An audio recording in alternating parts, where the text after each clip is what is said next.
Okay. I'm back, but that didn't help. I turned the light on behind me. Even worse. Okay, we are calling to order the special meeting of the Santa Monica Planning Commission for May 13th. No pledge of allegiance. Can we have a roll call, please? Sure. Commissioner Hondo Bernardi? Here. Commissioner Fresco? Here. Commissioner Landris? Here. Commissioner McKinnon? Present. Commissioner Pastor? Here. And Chair Lambert. Here. In silhouette. Okay. So let me just remind everybody in the public and us exactly how this works. If you're probably already watching us if you hear this, but we're being broadcast on Channel 16. You can also see the meeting on the city website. If you want to make comments during the meeting, you should email them to planningcomment@smgop.net. We will give you some time after the staff report on the items to do that. We'll give you about 30 seconds. But feel free to email comments. They will be read by the staff up until the time the item is being discussed by the commission. And for all the commissioners, we keep our mics off. If you want to speak, you go into the chat room and you let staff know you want to speak, and I'll call on you, except for doing a motion, in which case you can just basically do it. So can we have a director's report, please? Good evening, Commission. Upcoming at your next meeting, which is a week from tonight, is the DCP process changes for Tier 3 housing projects. So tonight you will review and vote on the resolution of intention, and then this item will come back to you next week. And then also we have 438 San Vicente, which is the Carlthorpe School. That was originally scheduled for tonight and was continued. Last night at City Council, the Council acted on the Promenade 3.0 Emergency IZO, and then also the Citywide Economic Recovery IZO. So I want to thank the Commission for your input on these items. A lot of what you had talked about and given direction on related to Promenade 3.0 made it into the ordinance. Both of the ordinances were approved by City Council 7-0. So there's a lot of support for the ideas that we've been talking about and that you all have been putting forward for the last several months. So again, thank you for your input on that. And then also they last night approved a change to the TDM requirements for 100% affordable housing projects. This was something that Community Corporation had been hoping to have done so that it makes it easier for their projects to move forward. And that concludes my report, and happy to answer any questions you have.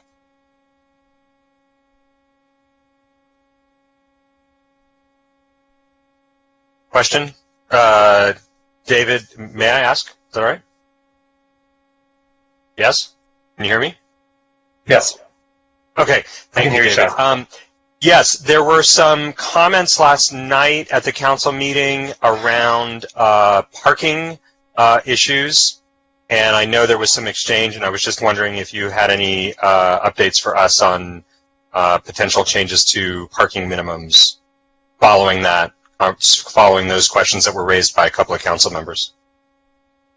Are you talking about specifically related to the IZOs, or? Yeah, they came out of the IZO discussions, and I remember that there was an exchange about the timeline for making changes in Bergamot and making changes to parking minimums.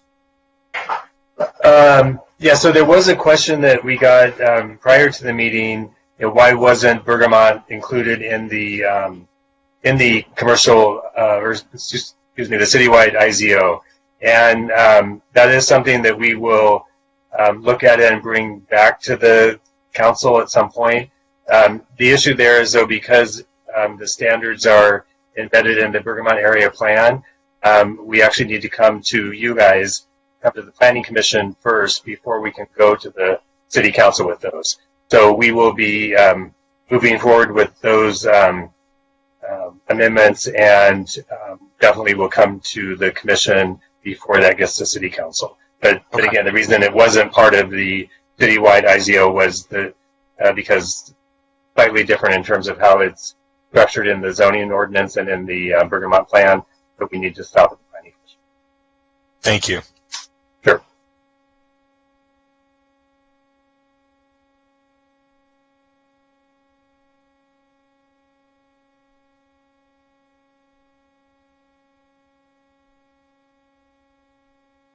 Leslie, we can't hear you.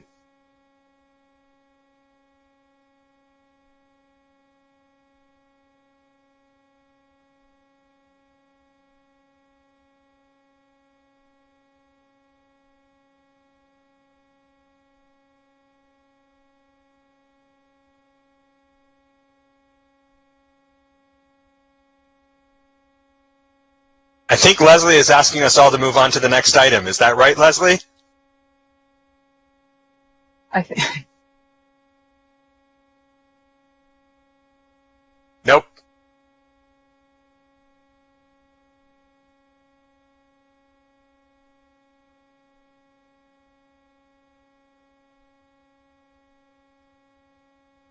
Try hitting the space bar. Check. Try hitting the space bar when you speak. Is that working? No. Not muted.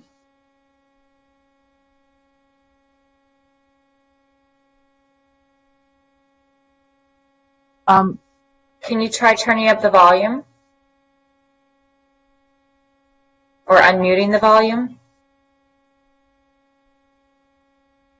Maybe leave and come back? Yeah. Perhaps, Sean, can you continue chairing the meeting while we work with Leslie on her technical issues? Sure. Let me bring up the agenda. Why don't we move on to the next agenda item, which is planning commissioner announcements. Are there any planning commissioner announcements? Shake your head if there are none. I see none. Okay. Then there are no minutes to approve. There are no statements of official action. We have public hearing consent calendar. 8A, resolutions of intention to consider recommending to the City Council that the Council amend the text of the Downtown Community Plan, authorize Tier 3 housing projects greater than 90,000 square feet to be reviewed through development review permit and amend Section 9.10.070, the zoning ordinance to establish project requirements for Tier 3 downtown housing projects greater than 90,000 feet. That is on the consent calendar, but we have received numerous public comments. So what's the procedure? And do we keep it on consent? Can you hear me after now? we've heard the, Can you hear now me we now? can hear you. Okay. Yes. Thank I'll you. just finish the question, which is, do we keep it on consent pending the public comments, or does it automatically come off consent? It comes I'll off turn it back consent over with to public Leslie. comments. It comes off consent. The So- chair is back. Can you hear in? I'm back. Do people want to hear a staff report on this? Yes, Yes. no? Yes? Okay, can we Yes, have a staff please. report, please?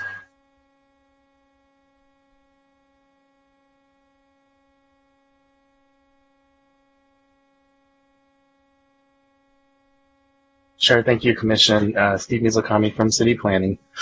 So this ROI is a consideration of amendments to the Downtown Community Plan, which would allow Tier 3 housing projects to be reviewed through a development review permit instead of a development agreement, and also to revise the housing project definition within the DCP to be consistent with the current Housing Accountability Act definition, which allows approximately up to 33% of the project square footage to be commercial and does not limit the location of that commercial space within the project. Also amendments to the zoning ordinance section pertaining to the downtown district project requirements would also occur, and this would be to establish project requirements for Tier 3 housing projects, whereas currently right now that it's a part of the development agreement review procedures. So that is a brief summary of what is proposed, and we're available to answer any questions. Are there any questions of staff? I have one, Steve, and that is, I want to make clear this only applies to downtown, correct? Mm-hmm. It Correct. only applies to Tier 3 projects that are greater than 90,000 square feet. And do we really think this is, I mean, from my research is that we're looking at one or two potential sites. So the actual impact of this action is really not very great in terms of the whole downtown area. Is that your conclusion as well? Correct. So, as you had mentioned, this would only affect properties in the transit adjacent district in the DCP, as this is the only district which allows for Tier 3 housing projects. If I could share my screen for a second, just to give you an idea, we do have a map that kind of highlights the parcels that would have maximum build square footage of the 90,000 square feet. So perhaps I could share that. That would be great. Mhm.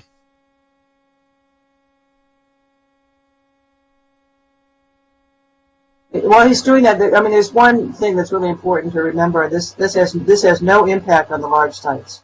They're still required to have a development agreement. Nothing about what we're going to do or not do affects that. It's separate and apart. Okay, Steve, thank you. Okay, so here on this map, you can see this is the properties that are highlighted that would be affected. And this was kind of within the transit adjacent district here. Just to provide some context, this is the Santa Monica Place. Here is our station here. Here's the 500 Broadway project. And here's the Big Blue Bus. So here on this property, this is actually the Wyndham Hotel, for example. So you're looking at just about 27 parcels, but a lot of these parcels are already kind of already spoken to in terms of its development. So it does narrow down the number of parcels that would be affected by this change. I have a couple of questions. Wait a minute, Commissioner Fresco's have his questions. Okay. Nina? I said I didn't, but I do. I'm seeing, isn't that the, I can't remember what we called it, that it was the transition zone that we never finished making. Gateway. Thank you. The gateway plan next to the freeway. So that would go ahead without a DA, even though we don't have all of our ideas and plans set yet for the underlying zoning. How does that work? Right. So so right now it would affect just the transit adjacent properties, and you're right. We haven't had those discussions about the gateway plan yet. So right now it would just affect kind of the map in what you see in front of you right now. What is the zoning for the gateway area? The if I can just address that, the DCP actually on page 197, so it indicates that projects within the Gateway Master Plan area, they can request a Tier 2 development standards until the completion of the plan or until January 1, 2021, whichever comes first. So at this point, they're limited But to Tier after 2. then, right, but then the zoning is basically the underlying zoning. It's not like it's unzoned. There's an underlying zoning for all these, and all the gateway sites have transit adjacent zoning on them. Meaning they can go to 84 feet, or they're limited to Tier 2, or what? Tier 2 is 60 feet, yeah. 60 feet, okay. Yeah. So the likelihood of a 90,000 square foot building going in any of that area is highly questionable, I assume. Commissioner Landris, did you have a question? Yeah, I had a couple of questions. I'm just looking at the map, and I've made it as big as I can on my screen. So the red box in the middle of the map toward the top, is that, what site is that? Is that 500 Broadway? No. Vaughn's. Vaughn's. Yeah, but it's on the east side of the street. That can't be Vaughn's. It is. But Vaughn's is on the It's the, west side of Lincoln. Only the back half. Sorry. The back half. The back half is in the transit adjacent.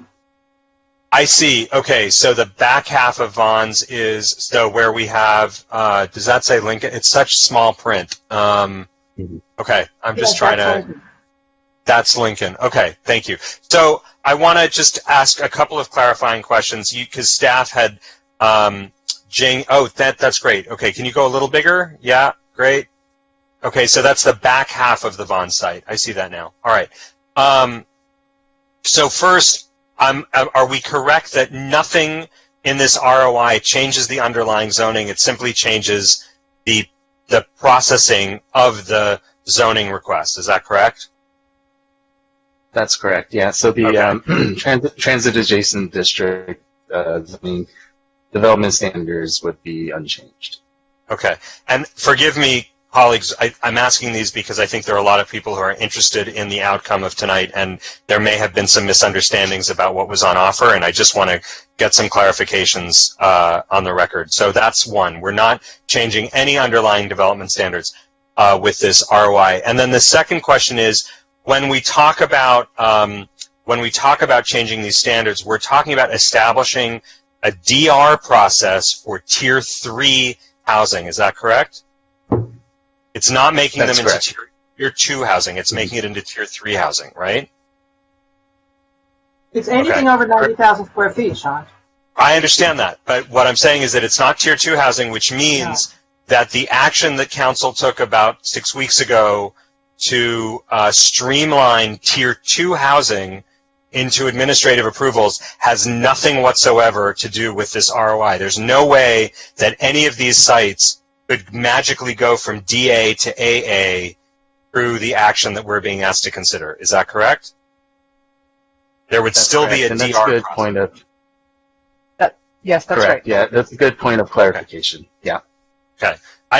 We've received a lot of public comment suggesting otherwise, and I really want to make clear. And then, if we approve the ROI tonight, then staff will get to work on establishing the appropriate procedures and required fees related to Tier 3 housing.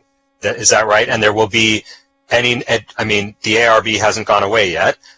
So, assuming, based on if a project came in tomorrow, there still would be ARB and Planning Commission hearings for a DR of that scope, correct?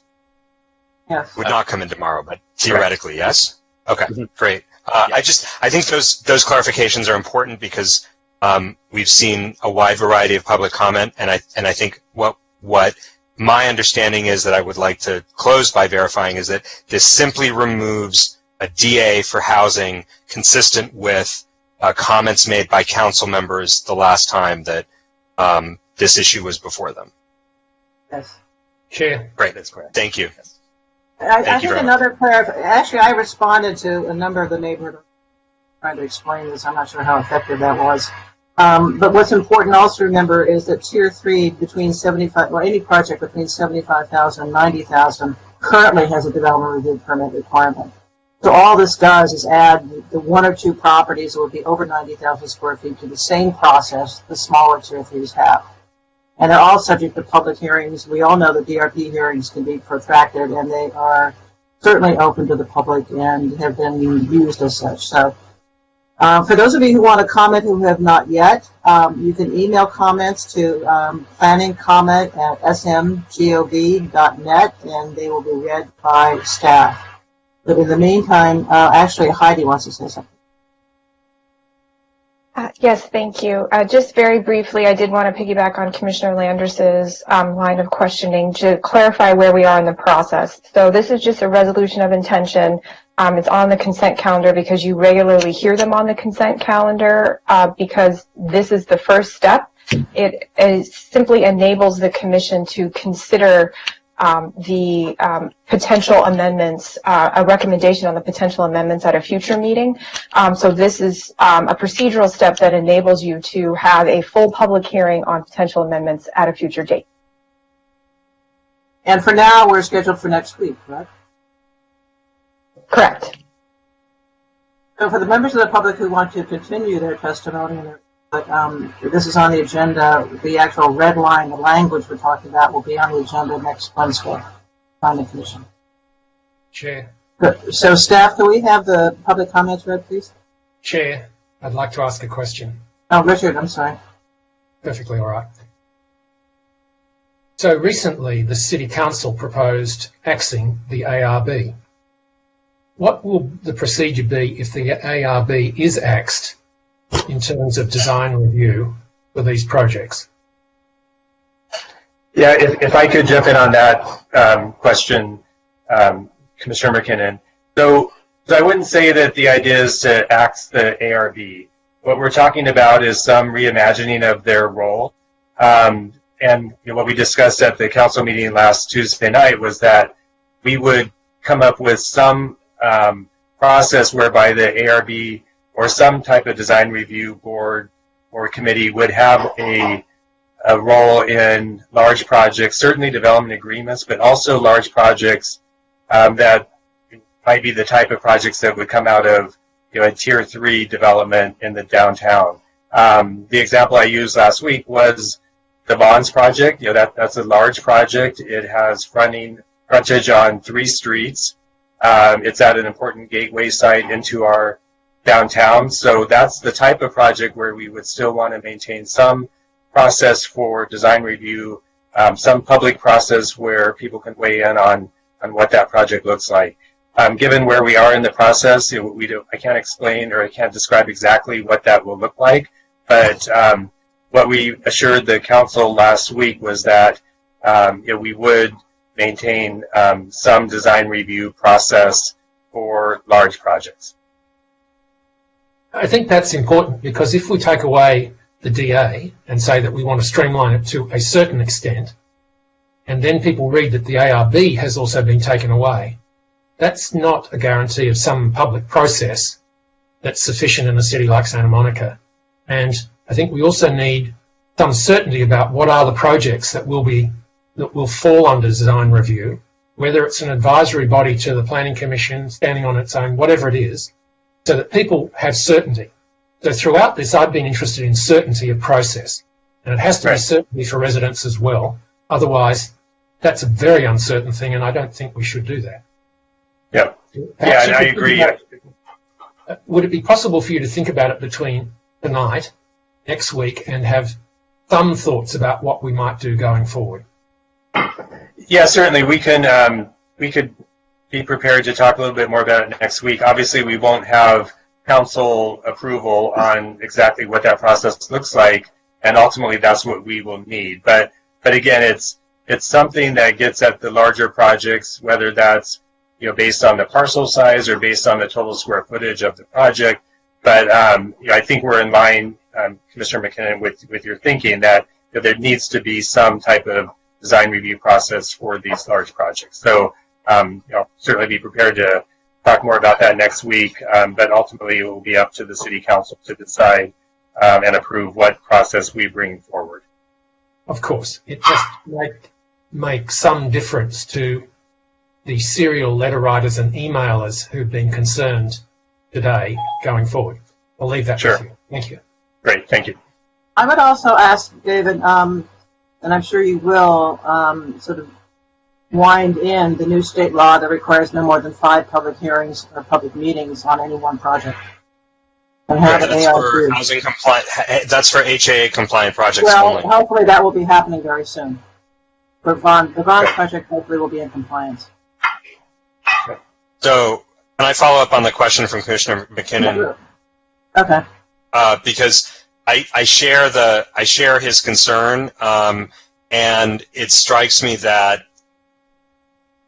when we did the streamlining work a couple of months ago, we had a number of conversations about the public process, and I think where we landed was we wanted there to be transparency, but we wanted there to be certainty. To echo Commissioner McKinnon's point, we didn't want that transparency where projects were compliant just to slow them down. And here, I think the concern is similar, and I will say I felt a bit blindsided to have worked through that process and then to see the proposal for the ARB to go away or to be reimagined. And I would ask that, I would echo that request, because I think we and the public and the process need to understand where for DAs, for Tier 3, in a more creative process, there's an opportunity for architectural input. And I'm concerned that this has come to us in this way now in that arguably a post-ARB moment, without something in the staff report that explains how that's going to work. Well, I don't think we know how it's going to work yet. That's the issue. I mean, the bigger projects seem to be, the thinking is to keep that with the ARB. And this would certainly qualify as a bigger project. Right. Commissioner Fresco. I'm a little concerned about, first of all, the fact that this impacts so few properties. It feels a little bit like it's an idea designed to help particular projects, is one thing that concerns me that I would like the city attorney to address. And then the other thing is really just a comment, which is that when we did the downtown plan, we worked really hard and spent a lot of time deciding on that 90,000 square foot threshold for a lot of really good reasons. And I feel like the reason we're not getting what we want from downtown, it doesn't have to do with those really 3 properties that might have to get DAs having to do so. I think the problem has to do with other things that happened during this and other planning overall in downtown. So city attorney says about this appearance of lending a hand to 3 developing properties. Sure. So I will try to keep this brief because, again, you are at the very early stages of this process. You are simply enabling yourself to have a full discussion at your next meeting. But I do want to also reiterate what was discussed earlier, that this does not change the underlying development standards or development potential for any properties. It is simply a change in process in how these projects will be reviewed by the city. So hopefully that's helpful. Okay, can we have staff read the public comments, please? Yes. Hello, Commission. Is my audio fine? Yes. Okay, excellent. Before I begin, I do want to note that we have so far 17 pieces of correspondence on this item to be read out loud.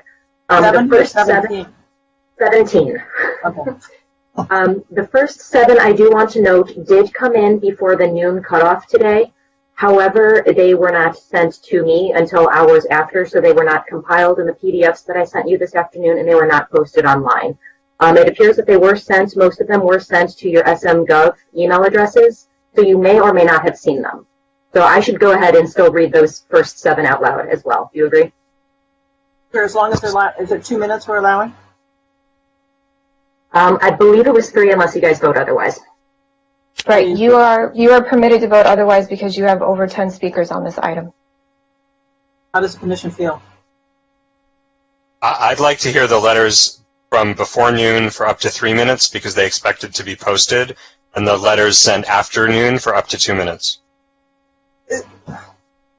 Can we do that? Sure, we can do whatever we want. That sounds good. That's my motion. Okay. I don't know if we need a motion. Does everyone agree? If we need a motion, I'll second that. I would just add there seems to be a technological difficulty with receiving emails, so I want us to be as flexible as we can because people sent emails expecting that they were received, and they may or may not have been, and they may show up tomorrow. Is everyone fine with 3 minutes before noon and 2 minutes after noon? Yes. Okay, let's go. Okay, I appreciate it. We will start our very first one from this morning. It's quick. The subject is No to Miami Constructions in Santa Monica. The body of the email simply says, no way. Signed, Dominique Vaillar.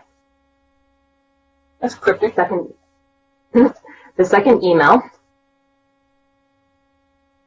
is from Kathy Corvo. Dear Planning Commissioners, I've only just been informed about this potential debacle that you are all considering.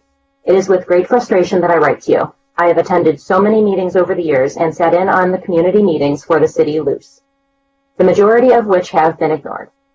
What I have witnessed is a bulldozer running over the wishes and conclusions of the citizens of what was once a very fine city by the sea. I would like to say I'm stunned that you would look to take advantage of a pandemic to push through a plan that would finally push out the voice of Santa Monicans, those whom you serve. But I'm not. I will emphatically state my opposition to this move by the Planning Commission. Not only is it an insult to the citizenry who have voiced their valuable opinions about the future of their city, but it's an insult to the environment, the poor, the voiceless, and those down and out due to the pandemic. I'd like to say this is a one-off where you don't listen to us, but it's not. Please wake up, think about the future, think about the consequences of such a decision. I hope this time you listen to not only the individual letters, but also the neighborhood associations who speak for their neighborhoods. Voices are raised, we say no. Sincerely, Kathy Corvo.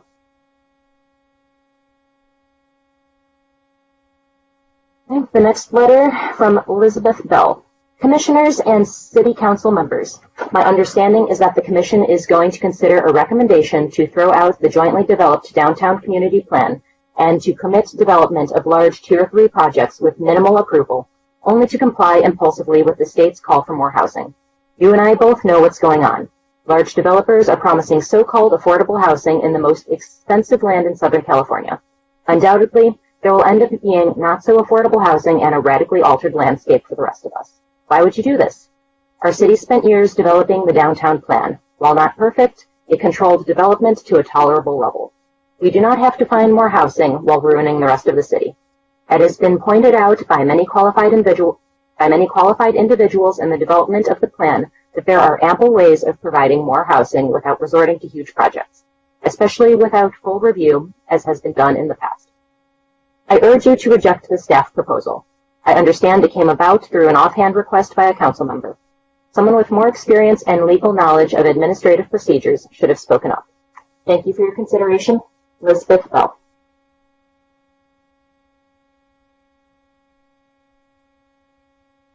Next email is from Lynn Balsamo. Dear Council and Planning Commission members, I just learned about sudden proposal to change requirements related to development in the downtown area of the city. Agenda item 8A for tonight's special meeting of the Planning Commission. It's my understanding the proposal calls for such downtown development projects to no longer be subject to Planning Commission review and no longer required to have any opportunity for public comment. I am opposed to this change. I also request for the city clerk to make my comments part of the public record. I participated in the lengthy period of research, data gathering, and gathering of public input on the city's downtown community plan. The finished plan didn't turn out exactly as I would have liked, but this current proposed change is going in the wrong direction, and I am very disheartened at how it is being pursued in a rushed way at a time when many residents are left completely unaware of what is going on. Thank you for your consideration. Lynn Balsamo, Princeton Street resident.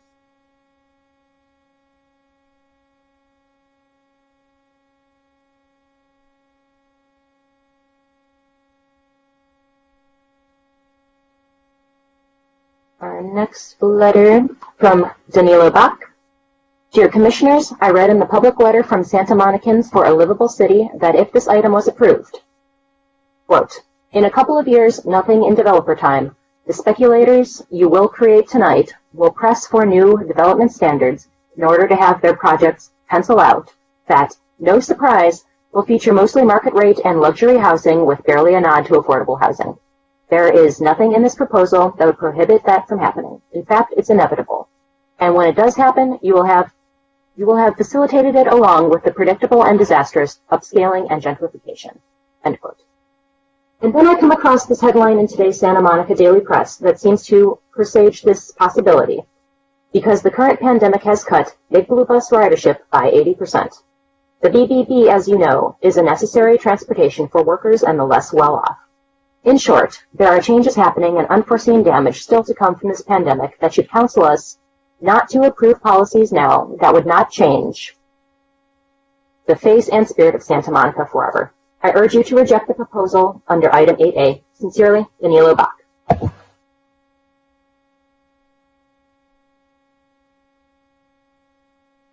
Our next letter from, let's see.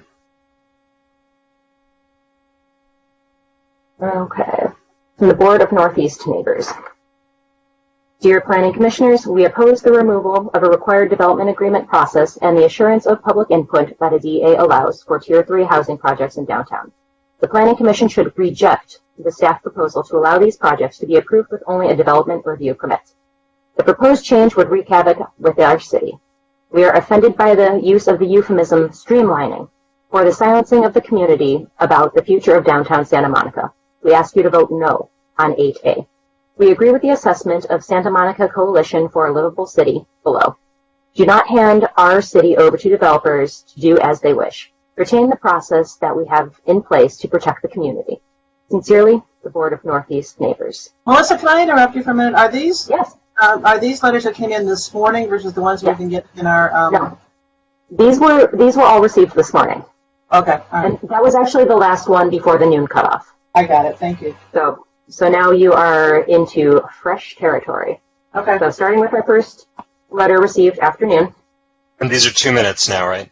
Yes. Yes. To the City Council, City Manager, and City staff. If we have learned anything from the rapidly expanding skyline and DTSM and the pandemic and budget cuts, it appears that the 98,000 residents are completely left out of the planning process. Bringing in development dollars with notable variances is one thing. The amount of money it costs to sustain these new buildings in terms of police, fire, traffic, trash, water usage, amongst other components, is by far another. It's costing us money to allow these projects to go forward without public input in some fashion. A building is being built next door to us on Franklin. We were never apprised of it, asked for comment, nor did we ever see a building permit until the racket began. We got them to stop until they posted the necessary permits. Apparently they designed the building just short of a few hundred square feet to get around neighborhood feedback. They dig a hole that caused a sinkhole that flooded our utilities room and our garage. After dozens of phone calls to the city, DWP, etc., someone finally came out. All they did was finger point, they are in charge of the alley, they are in charge of the utility pole, etc. Meanwhile, not one group was responsible for reimbursing us for a flooded garage. It was a nightmare. There are still steel plates covering the sinkhole nearly 2 years later. If the city planners can't factor in problems such as these, I certainly do not want Tier 3 projects happening without residents' input. It is our city and you represent us in matters such as these. By the way, I'm a 25-year resident of Santa Monica and a homeowner, one of the few. Signed, Nancy Link Ellis.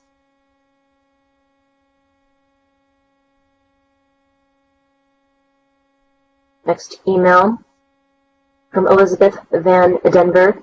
Dear Santa Monica Planning Commission, it was with great irony that I reviewed item 8A to replace the development agreement process with a development review process for housing projects greater than 90,000 square feet, right after I received the Santa Monica Democratic Club's 527 invitation to a Zoom session on protecting your vote, how to ensure the right to vote is expanded to all this November. I plan to attend and hope you will too. With item 8A, the city is taking away our vote by taking away our voice. The loose zoning ordinance and DCP were all documents developed by hundreds of community members deliberating thousands of hours, this planning commission included. Did those hundreds of people make a mistake? Why does a single suggestion at Council's March 10, 2020 meeting result in this resolution? This streamlining resolution simply takes away our voice for projects that were determined during DCP deliberations to require negotiated community benefits, not a DR rubber stamp. Why do you believe these large projects do not require input from the community to improve and adjust them, i.e., multiple and local perspectives, generate a better project, and identify true community benefits? DR benefits are primarily monetary compensation into the city coffers and are spent without community input, such as child care linkage fees for the ECLC owned by Santa Monica College on city land, with a minority of child care slots going to residents' children. With this resolution, the city continues to promote how to ensure residents' voices who are most heavily impacted by these projects are not heard, and developers' voices of profit over quality and ideologists' voices of density during a pandemic are. I conclude that one voice of suggestion is more important than hundreds of voices who form the DCP. If so, this ensures that Santa Monica has started a new era of limiting the right to voice, and not continuing its tradition of allowing it to it all. Sincerely, Elizabeth Van Denborough, Wilmot Chair and Audit Subcommittee Member, representing only her view.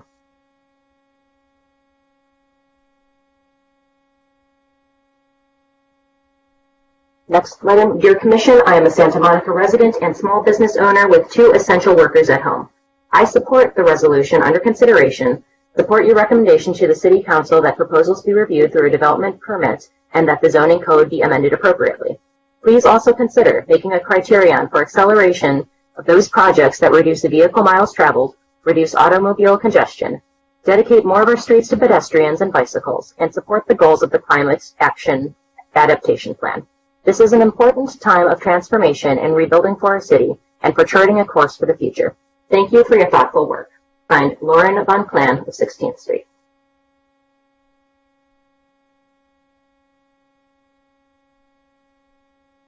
Next letter from Philip D. Schwartz.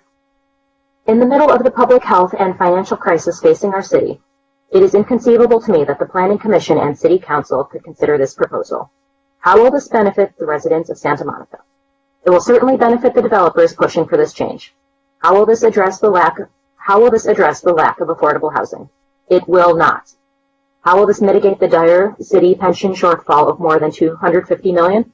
It will not. Why does the Planning Commission wish to discard the years of work and community input that created the DSP, a compromise solution that seemed to be on track in terms of reasonable growth? In the final analysis, we cannot fathom the motivation behind the apparent desire to create, quote, Midtown Manhattan by the Bay, end quote. I would respectfully urge the Planning Commission and City Council to reject this proposal.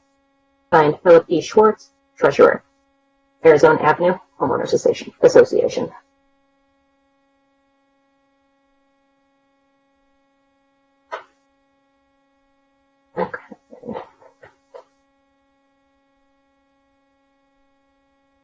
Okay, the next letter is from Stephen Youngerman. It appears to be a repeat of the Northeast Neighbors letter that we previously read. I believe the only unique text we have here is it says, Commissioners, first and foremost, I hope that you and your families are well. In this time of the pandemic, I truly believe that such momentous change being considered tonight is inappropriate and at best short-sighted. I fully agree and incorporate the statements in the correspondence below. And that's the letter from the Northeast Neighbors.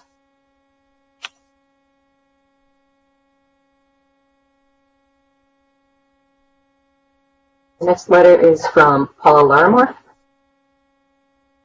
Dear Commissioners, I am writing in support of the resolutions of intention to allow consideration of DCP and zoning ordinance amendments that would allow Tier 3 housing projects through a development review permit in the transit-adjacent district of downtown. While tonight's Commission vote is only a procedural vote, I wanted to provide a few reasons in support of the Commission adopting the resolutions of intention tonight so that the Commission and Council can formally consider the amendments. The housing crisis and the stagnation of applications for new housing developments in Santa Monica. California is facing a housing crisis. The State Department of Housing and Community Development, HCD, determined as part of the RHNA process that the SCAG region will need to accommodate approximately 1.3 million additional housing units during the 2021 to 2029 housing element cycle. And SCAG recently voted in favor of a coastal-oriented allocation of these new housing units, with most new housing targeted for jobs, transit-rich areas, including Santa Monica.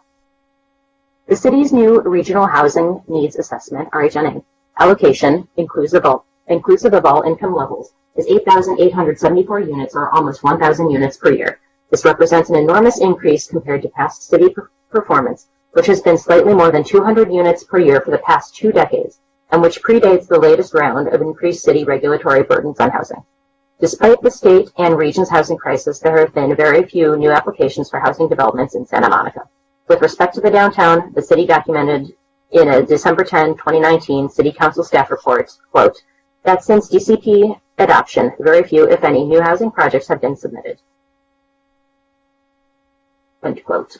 With respect to the rest of the commercial areas of the city, very few, if any, housing projects have been filed since the city eliminated the extremely low-income affordable housing option in March 2019. In a December 10, 2019 City Council staff report, the city documenting the findings from its own consultants that the current 15% very low-income requirement results in a, quote, less likely to develop, end quote, conclusion for the properties outside of downtown. Thus, despite the state and region's housing crisis, Santa Monica's development... That's the 2 minutes, by the way, on that. Okay. I can forward this to the Commission afterwards to read the rest. There's still a few more paragraphs. Okay. Next letter. I think. Oh, go on. I just said, please do. I think we may have received it. I'm not certain. I didn't Okay. know, so I think it's recent. Yeah, it was from this afternoon, but it's also possible that it went to your SMGov account. So you may or may not have seen it by this point. Okay, whatever. Okay. Next letter. We only have 4 more to go. Hang in there, guys. Good evening, Chair Lambert and Planning Commissioners. My name is Jason Eastloss, and as many of you know, I grew up in Santa Monica. I currently live in the Pico neighborhood. It's no secret that I am passionate about what I consider to be our community's duty to provide adequate housing at all levels of affordability. We have been struggling with the realities of a regional housing shortage for decades now, and unfortunately, the current pandemic has the potential to exacerbate the crisis. From an equity perspective, from a livability perspective, and from an environmental sustainability perspective, we desperately need new housing in downtown Santa Monica. Please consider streamlining the process by removing the DA requirement for Tier 3 housing projects. Thank you. Jason Eastloss.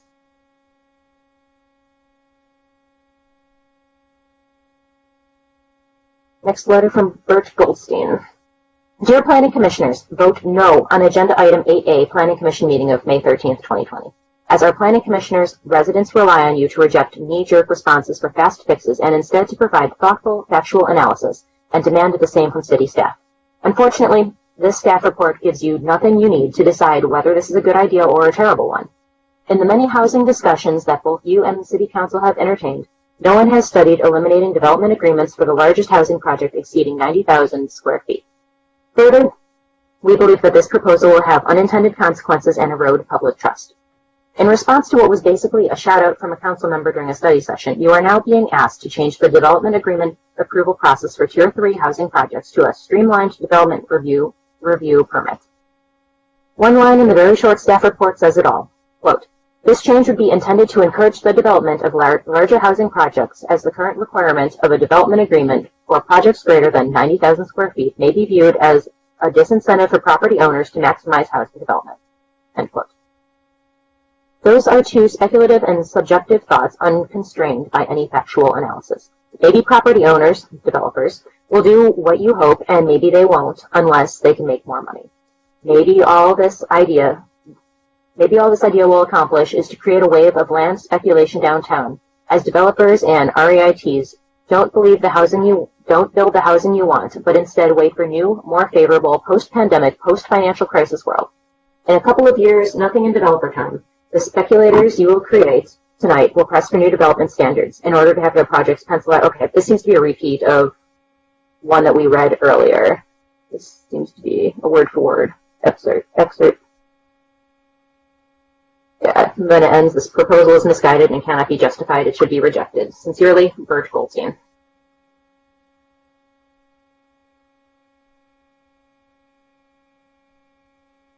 Bill Levine writes, this is not the time to change the downtown plan when the city has numerous other issues such as budget shortfalls, etc. This is especially so when it is difficult for citizens to keep up with what is going on in the city due to the preoccupation with the coronavirus. Please table this issue until we're out of the crisis. I thought when I first lived in Santa Monica in the early 1970s that we were done with tall buildings. Now the city wants to allow tall buildings without planning commission and public input. Stop and smell the coffee and forget this issue until we are not preoccupied. Bill Levine. Letter from Tim Harder. Chair Lambert and Planning Commissioners. My name is Tim Harder and I live in the Wilmot neighborhood. Let me get straight to the point. We were in a housing crisis well before COVID, and we don't have the luxury to wait any longer for changes to housing policy. My neighbor and her 2 kids, after living in my building for 3 years, recently had to move out of Santa Monica because their rent was no longer affordable and they couldn't find any available housing rentals in Santa Monica. She is a nurse at UCLA Medical Center here in Santa Monica and now drives 45 minutes each way from Monterey Park to get to and from work every day. We're losing families to the shortage of housing here in Santa Monica. I understand my neighborhood group wrote a letter opposing tonight's staff recommendation. I believe it goes without saying that the opinion of a few voices on a neighborhood council board do not represent the voices of thousands of families who live in our city or the voices of those who wish to someday be able to live in our city. The coronavirus has only made the housing crisis worse. We desperately need new housing throughout Santa Monica, but especially in the transit-rich area of downtown Santa Monica. Please consider streamlining the process by removing the DA requirement for Tier 3 housing projects. I'm not sure this will be enough, but it's a step in the right direction. Thank you for your consideration. Sincerely, Tim Harder. Okay, those are the ones that I had received up until the point that I started reading. If you don't mind, let me pause and do a quick check and see what came in while I was reading. I think there may be 1 or 2 more. Hey, you guys can see me now. Yeah, what did you do? I think it got darker outside. And backlit. Yeah. Backlit. You're front lit. That's what. Well, I was frontlit before. I can't. It was better when it was dark.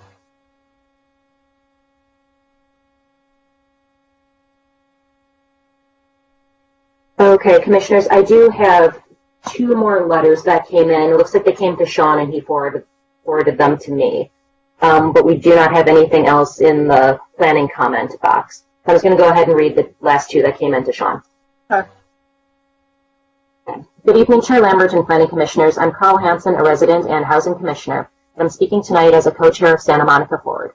Santa Monica Forward strongly supports staff's recommendation for the Planning Commission to adopt an ROI to consider recommending amending the DCP to allow Tier 3 housing projects greater than 90,000 square feet to be reviewed through a DRP.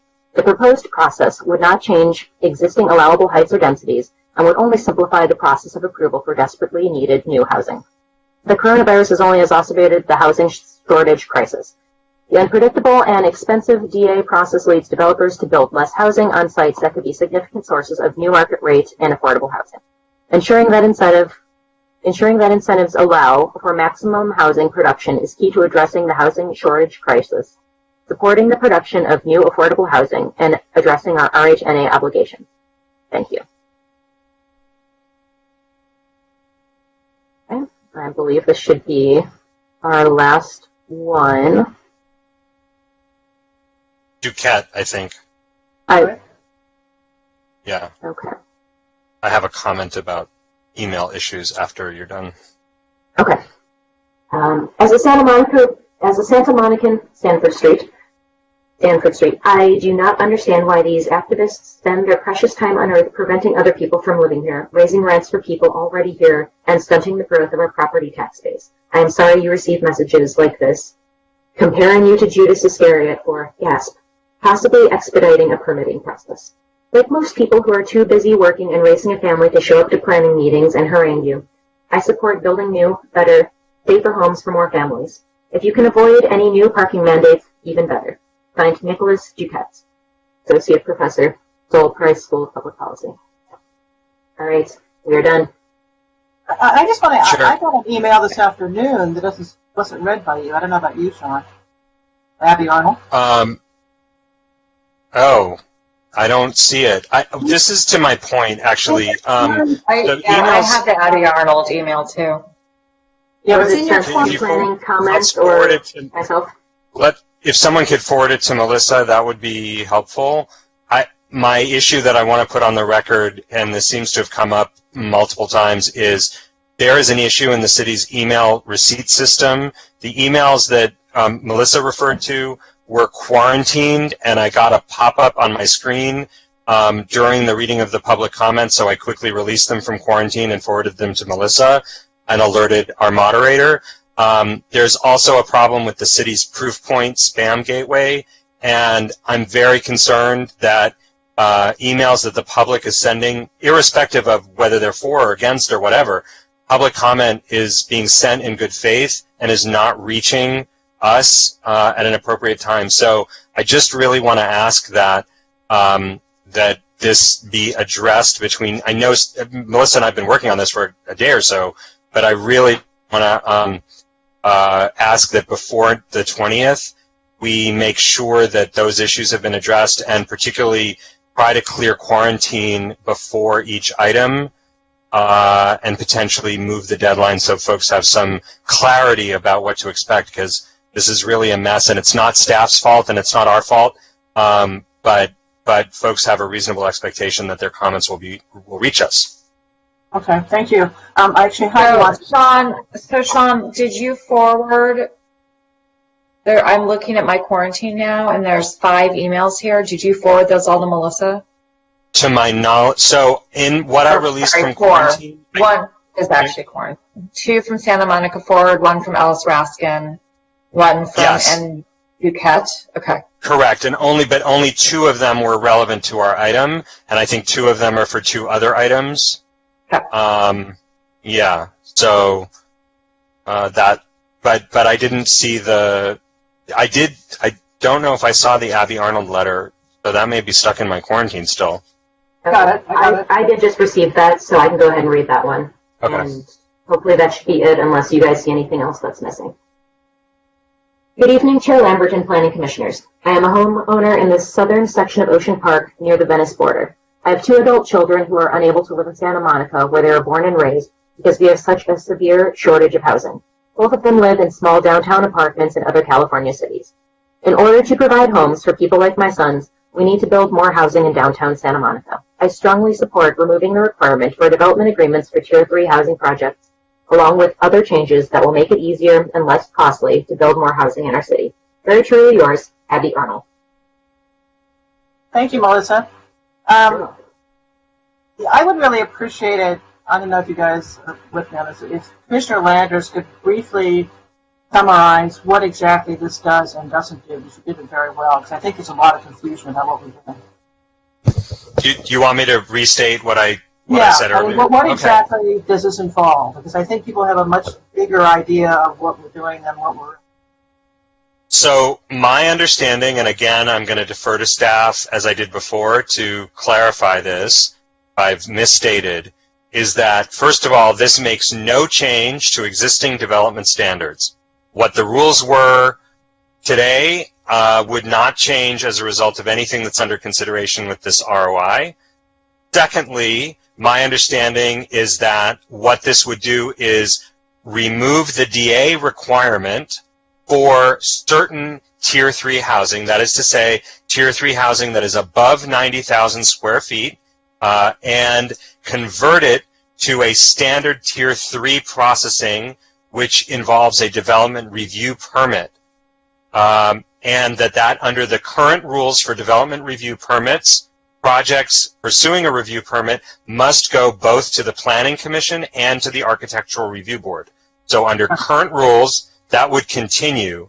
And then the last point, again, is that because this is a Tier 3 project that we're talking about, there is absolutely no nexus whatsoever with the housing streamlining that the council approved as related to Tier 2 projects for administrative approval. So once more, if this ROI is passed, if we do the red line next week, if council approves it, and all of these changes take place, the only difference is that instead of a DA for this particular subset of housing, there will be a DR for this particular subset of housing with design review, public hearings, with Planning Commission, public hearings. Am I missing something? No, that's perfect. I just want to point out that Tier 3 projects that are 89,999 square feet are qualify for a development review permit. If you have an extra square foot, they place it to 90,000, it suddenly becomes a DA. And that just doesn't make a lot of sense to me, personally. But, I'm going to wait until next week to go through all this. And I think it's only applicable, as far as I have found, to one site downtown. So it's not like we're turning the DCP on its head. So is there a motion or more discussion? I have more discussion. If I may make a brief comment, just to remind the commission where you are in the process. You are at the first step. There are 2 additional steps before any amendments are made. The second step would be next week. Should you choose to adopt these resolutions this evening, that would be to discuss the red lines and the recommendation to the City Council. Then the next step, if it goes beyond that, would be to the City Council. The other thing I do want to emphasize is that although it's potentially likely that it only would be used by 1 or 2 sites, this would be an amendment of general applicability to any site where 90,000 square feet could be developed. All right. So could I ask a follow-up question? I'm going to ask this call on Mario, because he's going to chance to talk. That's fine. Mario? So, in terms of a motion, it's pretty clear that we have a divided city here. And there's a great deal of trust that has been lost by the actions of a whole number of players. And so that people feel that no matter whether this is a DA or a DR, who cares? The feeling is the same. People feel the city is out of control, and some people can't get enough of the city being out of control because they hope to monetize that. And some people say that this is a continuation of the continuous reduction of neighborhood input and community resident input on projects. So we have this divided city. This is not helping heal that. When someone says to you, this doesn't change anything, but it actually applies to the whole city, and someone says to you, this is only a difference between 75 and 9,000 square feet. Well, yeah, that's what it is today, but you know what it looks like is 6, 7 stories with other things Sacramento's laying on top of that, which is additional stories. So, you know, we do need the public input. Projects are never perfect when they roll out of the box. The most important difference between a DA and a DR is in a DA, the community, the planning commission, and the staff has a lot of negotiating power. In a DR, their hands are virtually tied. So I would like this whole motion to be continued. I would not like to vote on it tonight. I don't think now is the time, in a time of great crisis, to do another divisive thing with terrible objects. Just terrible objects. Commissioner Landris. So, I am concerned. I will name this because Commissioner Fresco brought it up, and Heidi, you just brought it up. I absolutely support the removal of housing DAs. I don't think DAs make sense for housing, and I don't think the majority, if not the entirety of the council, supports DAs for housing, given the conversations that happened back in March, and so I think we're on pretty solid policy ground here. However, I am concerned about the appearance of doing a generally applicable policy change for a single project. I understand that it minimizes the impact, but I am concerned about that, and I share Commissioner Fresco's concern. I was assured by staff that there were 27 parcels to which this could be applied, and that yes, the number that it would be realistically to which it would be realistically applied would be rather smaller than that. But if it is really truly only one project that has been in the press already, even though it hasn't come to us yet, I'm going to name it. I have some concerns about that. As much as I support the removal of housing DAs. So I disagree with Commissioner Fonda Bernardi. I'm going to vote for the ROI because I do want to move the discussion forward. But I would like clarity from staff because I think the public deserves some transparency. And I agree with Commissioner McKinnon and Commissioner Fresco that we need some clarity around the ARB process. Again, because there is an expectation that we will have some design review for this, and I don't want to, candidly, I don't want to vote for a red line and then have the ARB completely go away. I don't think that's fair. I think a DRP allows a process to go through, and again, I want to eliminate these housing DAs. I don't like them, but I want us to do it in a way that is consistent with building public trust, even if I disagree with Commissioner Fonda Bernardi about whose trust and what the agenda is. I think we've heard from a lot of people who are concerned about access to housing, not monetizing housing, but actually finding a place to live for themselves and their families. And I resent the implication from whoever suggested that it was a Judas Iscariot moment, and I resent the implication that it's always about monetization. I really do. Chair. I just want to clarify something I said. At this point, we all know that there is one project that is most affected by this. That does not mean there wouldn't be other projects downtown as well. I mean, if somebody could assemble a site to build 90,000 square feet, I suppose that's possible. Chair. So there's only one site we know now that I know of actually that's affected directly. But it doesn't mean others won't be in the future. Are there other commissioners? Yes, me. Richard. Chair, you need to put the question. This is a procedural question, not an equity debate. And I think we do need to have a long debate about this. And I think we need to air the issues. We've got a lot of correspondence. This starts a process for next week. It is not appropriate. And in the 10 years I've been on the Commission, we don't have debates at this stage. Vote for it or not. Can I just add something to that? I agree wholeheartedly with what Richard just said. As part of the discussion, what I would like to hear from is those, I would like, because I've heard anecdotal evidence, I would like to hear from folks who have said we have not built Tier 3 projects because of the development agreement. So I would actually like to hear from some of those property owners as part of that discussion, if anyone's listening. Thank you. Good idea. Is there a motion? I'll make a motion to adopt the ROI. Second. Okay, Sean seconded it. We need a roll call vote. Okay, so that was motioned by Commissioner Pastor and second by Commissioner Landris, Yes. right? Yes. Okay. Commissioner Fonda Bernardi, No. Commissioner Fresco, No. Commissioner Landris, Yes. Commissioner McKinnon, Yes. Commissioner Pastor, Yes. and Chair Lambert. Yes. But the practical import means that this motion will be on the agenda for full debate next week. Exactly. Correct, Jing?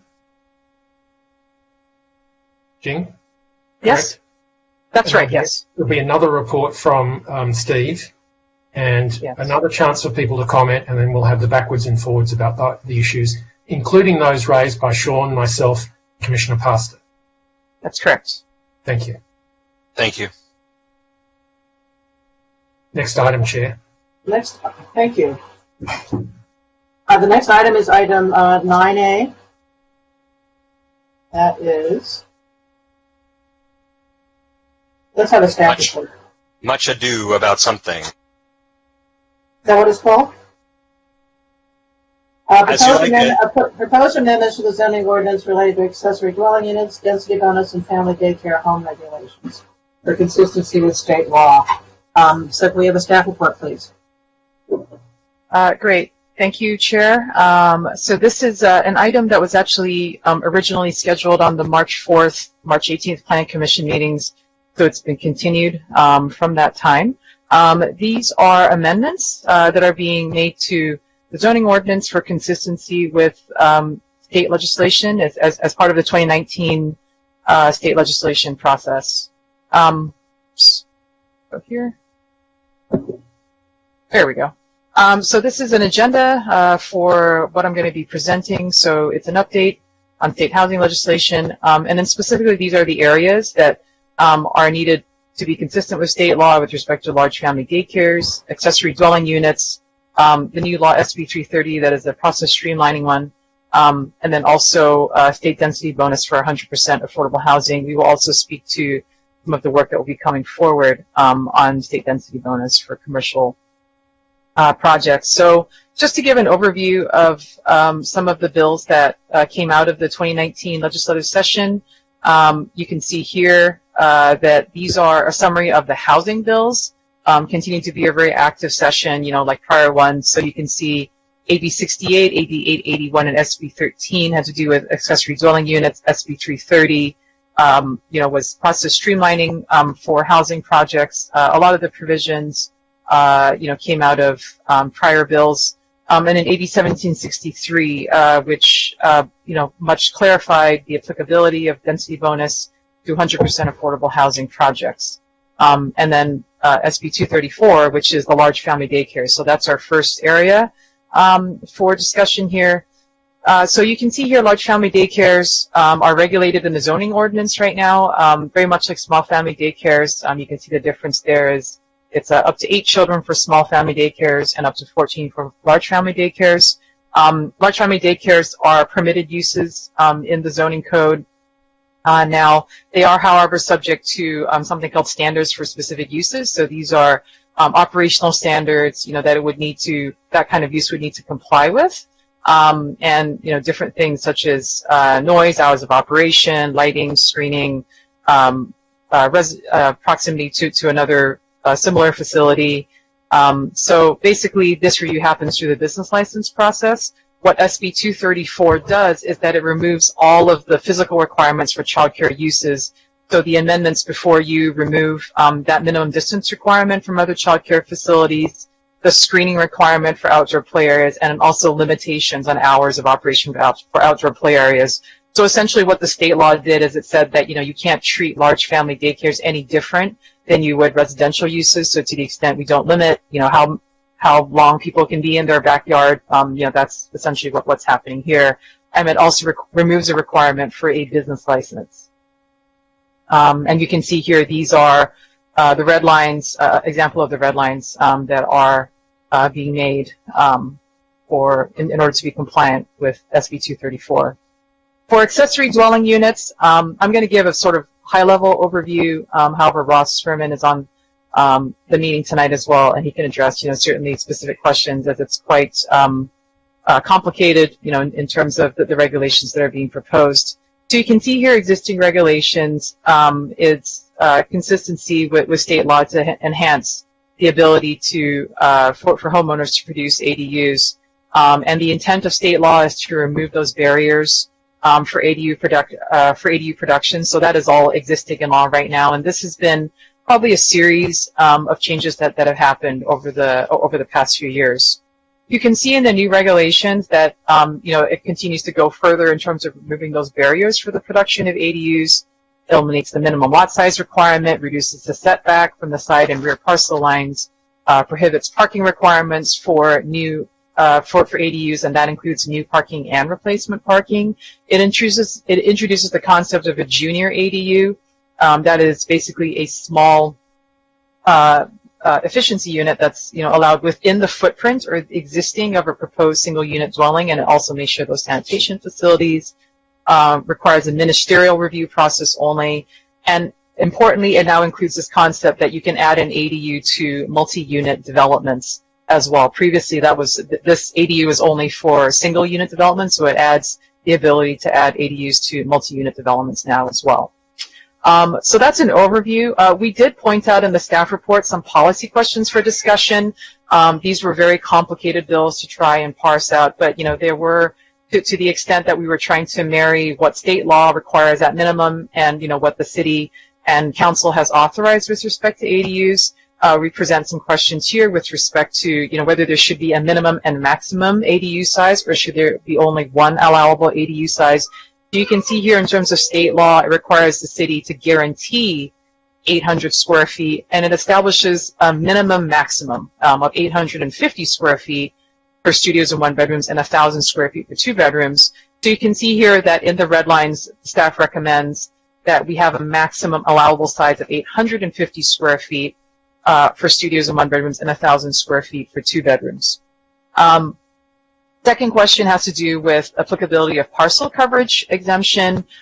So basically, state law requires that the city ensure that 800 square feet for an ADU is a guarantee. As you know, we do have parcel coverage limits in all zones. With actions taken with the R1 update, parcel coverage or ADUs are exempt from parcel coverage in the R1 district. However, we also have parcel coverage standards in multifamily districts as well. In this instance, we're requiring the city to ensure that we have 800 square feet for an ADU. So the recommendation is to exempt ADUs and JADUs in the R1 district, and also on parcels where a single unit dwelling exists in all other zones. And we would exempt, so that's one distinction, and then we would exempt up to 800 square feet as state law requires in multi-unit and commercial zones. JADU locations is another policy question, so whether JADUs are allowed in single unit dwellings in multiple unit zones. The state law is very specifically written, whether they meant it or not. It only requires single unit dwellings in single unit zones, and so the staff recommendation is to expand JADUs to allow them in single unit dwellings located in multifamily and commercial zones. Understanding this was a broadly written state law, many places don't have single unit dwellings in commercial zones, but Santa Monica does have, some instances of that. Another area is size of the second floor of the ADU and step backs in R1. So we do have standards right now that don't allow the second floor of an ADU to be larger than its first floor. So we would propose that those massing standards continue to remain to control the proportions of the second floor of the ADU. You don't have something that's disproportionately larger than the first floor. And then finally, the applicability of owner occupancy limitations. So the new laws essentially provide do not require owner occupancy for ADUs permitted between January 1, 2020 and January 1, 2025. So for this 5-year period, when an ADU is permitted, there is no requirement that the state law does not allow the city to impose an owner occupancy requirement. So, we have a policy question: what do we do with ADUs that were permitted prior to January 1, 2020, and those that will be permitted after January 1, 2025, when this law sunsets? And we would propose that we allow, compliance with state law in that point between 2020 and 25. However, those permitted before that and then that, are permitted after then, should comply with the city's current owner occupancy requirements. So those are policy questions for the Planning Commission to consider. Moving out now into really, there are no changes here proposed with the Housing Crisis Act of 2019, otherwise known as SB 330. This is really more an overview of the law itself. Because it is a law that sunsets in 2025, we didn't think it would be good practice to change the city's permanent code to accommodate something that would go away. Of course, the city will be compliant with state law in that regard, so we thought it was important to make sure the Commission understood what is being required by SB 330. So the intent is to address project review timelines and restrictions on policy standards or conditions that would limit housing development. It does not, as I indicated, does not require amendments to the zoning ordinance, since these are largely process changes to be compliant with this law. You can see here what it does require is something called a preliminary application. So essentially what it does is that it vests a project upon submittal of a preliminary application. And what that means, you're vested in terms of fees, the standards, the ordinances. It has to be a complete preliminary application. Then requirements are specified in state law, so there's a very large laundry list of requirements that have to be met. And then what it allows is then the applicant submits, you can see in the blue diagram, the preliminary application, 30 days for staff to deem complete, and then the applicant then has up to 180 days to submit a complete application to retain those vested rights at the time of the preliminary application submittal. So beyond that, then there's time limits for the city to act on the project. So there's there's a maximum of 5 public hearings for the project. If an ER is required, then it follows state law with respect to 60, 90, or 100 days to approve entitlements following CEQA review. You can see here we put just a comparison, of the city's current process with respect to the administrative approval process, which is somewhat comparable, I think, to what the state was trying to do. Just to provide you that time comparison, we believe the city's AA process for housing projects is actually pretty efficient in terms of determining an application is submitted from 30 days for the staff to deem complete, and then approximately another 60 to 90 days where the AA is ultimately approved. We think it's very comparable to what they were trying to do. So we just wanted to provide that point of comparison. We wanted to note here that you can see here that what it's intended to do is remove barriers to housing development, and this is a table again comparing the changes to the Permit Streamlining Act in terms of timeframes versus SB 330. So you can see, they basically shaved off about 30 days in terms of what the Permit Streamlining Act says for the timeframes that the city has to act after environmental review is complete. And then there is a new provision within SB 330 with respect to the replacement of what are called protected units. And these are units that you can see there, the 4 bullet points that are either deed restricted units within the past 5 years. There are rent controlled units. They had been Ellis units withdrawn under Ellis within the past 10 years, or they were occupied by lower or very low income households within the past 5 years. So this is intended to be a protective measure to ensure that someone does not propose a housing project that has less units than what is existing on the property. And if there are protected units on the property, those protected units are required to be replaced. So that's an overview of SB 330. I'll now move into state density bonus law, which is the AB 1763. And this is specific to 100% affordable housing. So density bonus for 100% affordable housing, it provides an increased density bonus and additional incentives. For 100% affordable housing, requires an update of the state density bonus section of the zoning ordinance. So essentially, there are it allows unlimited density for 100% affordable housing is what it does, and allows affordable housing access to incentives and concessions. So it's really intended to support the production of that kind of housing. And then there's also density bonus for commercial zones, which I will get to in a moment. So you can see here that there are existing incentives for 100% affordable housing. It's provided currently on a sliding scale with a maximum bonus of 35%, and you get 1 to 3 concessions. There's no additional bonus for 100% affordable housing. You can see here that current law, as amended by 1763, is that there is now an 80% bonus for 100% affordable housing. It applies to projects with a maximum of 20% moderate income housing, and it's, again, as I indicated, unlimited density within a half mile of a major transit stop. So, the projects themselves cannot have more than 20% moderate income housing in them. And as I indicated, they have access to those 4 concessions and also that height incentive. So additional 3 stories or 33 feet if within a half mile of a major transit stop. Also, no parking minimums required for affordable special needs and supportive housing projects. Here we go.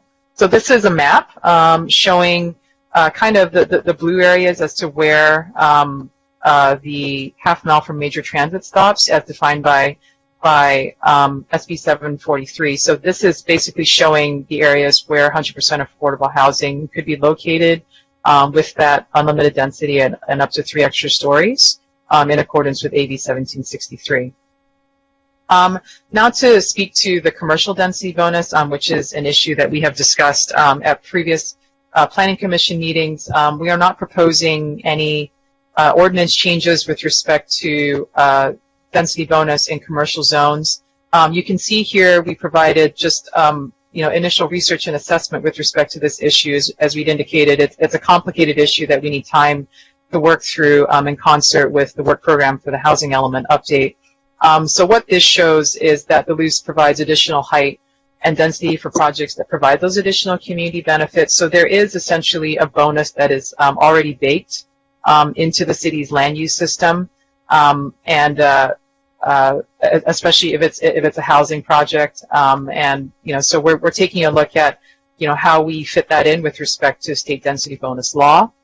And in looking at how to implement this, in commercial zones, we did look at peer cities. There's an attachment to your staff report, attachment B, that provides an assessment of how peer cities handle state density bonus. I think importantly, looking at cities like San Francisco, West Hollywood, and Berkeley, there is no standardized right way to do this. Everybody kind of does it a little bit differently.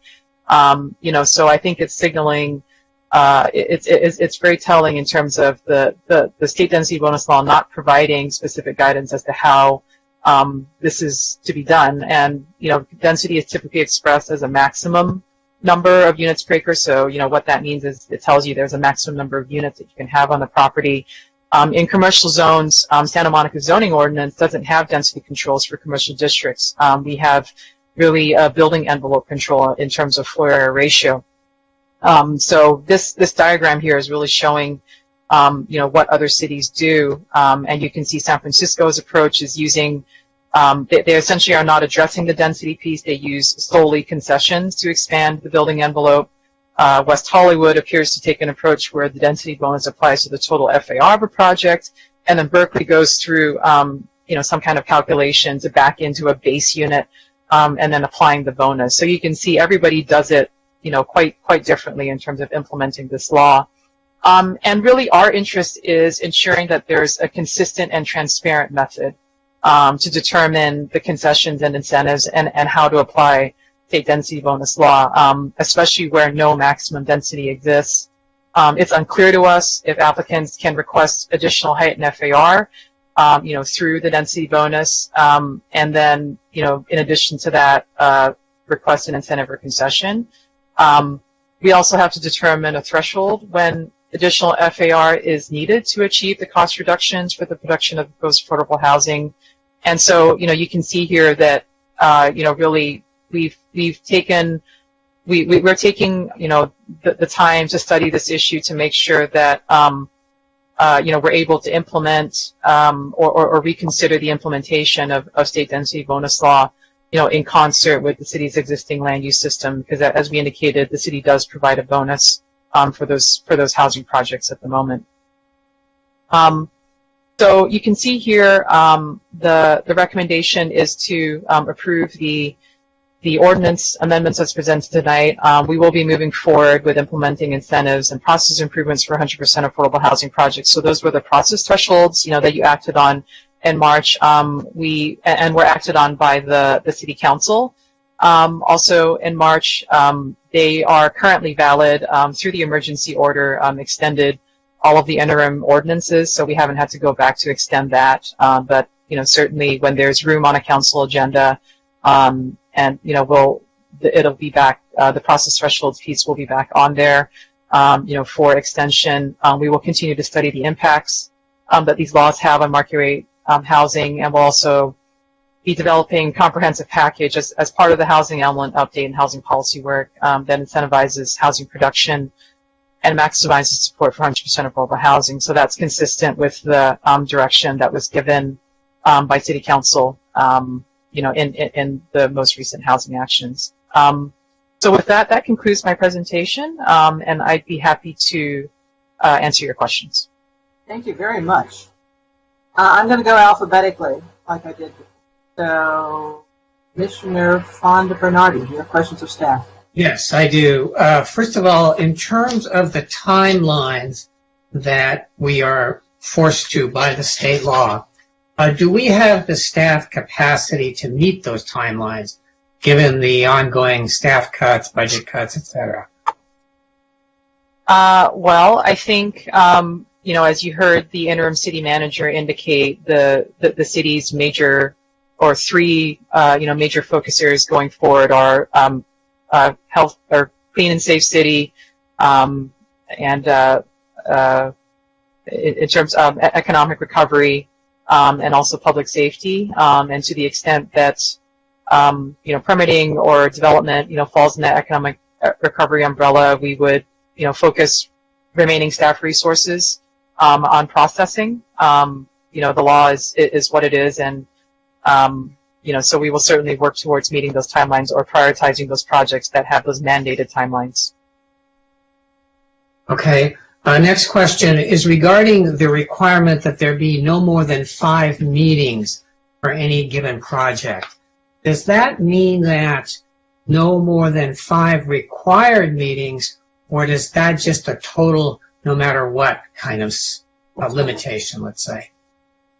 It is, and I think maybe Heidi can jump in as well. I believe it's public hearings, so it's not just like any meeting; it's the required meetings. They are and it also includes continued hearings as well.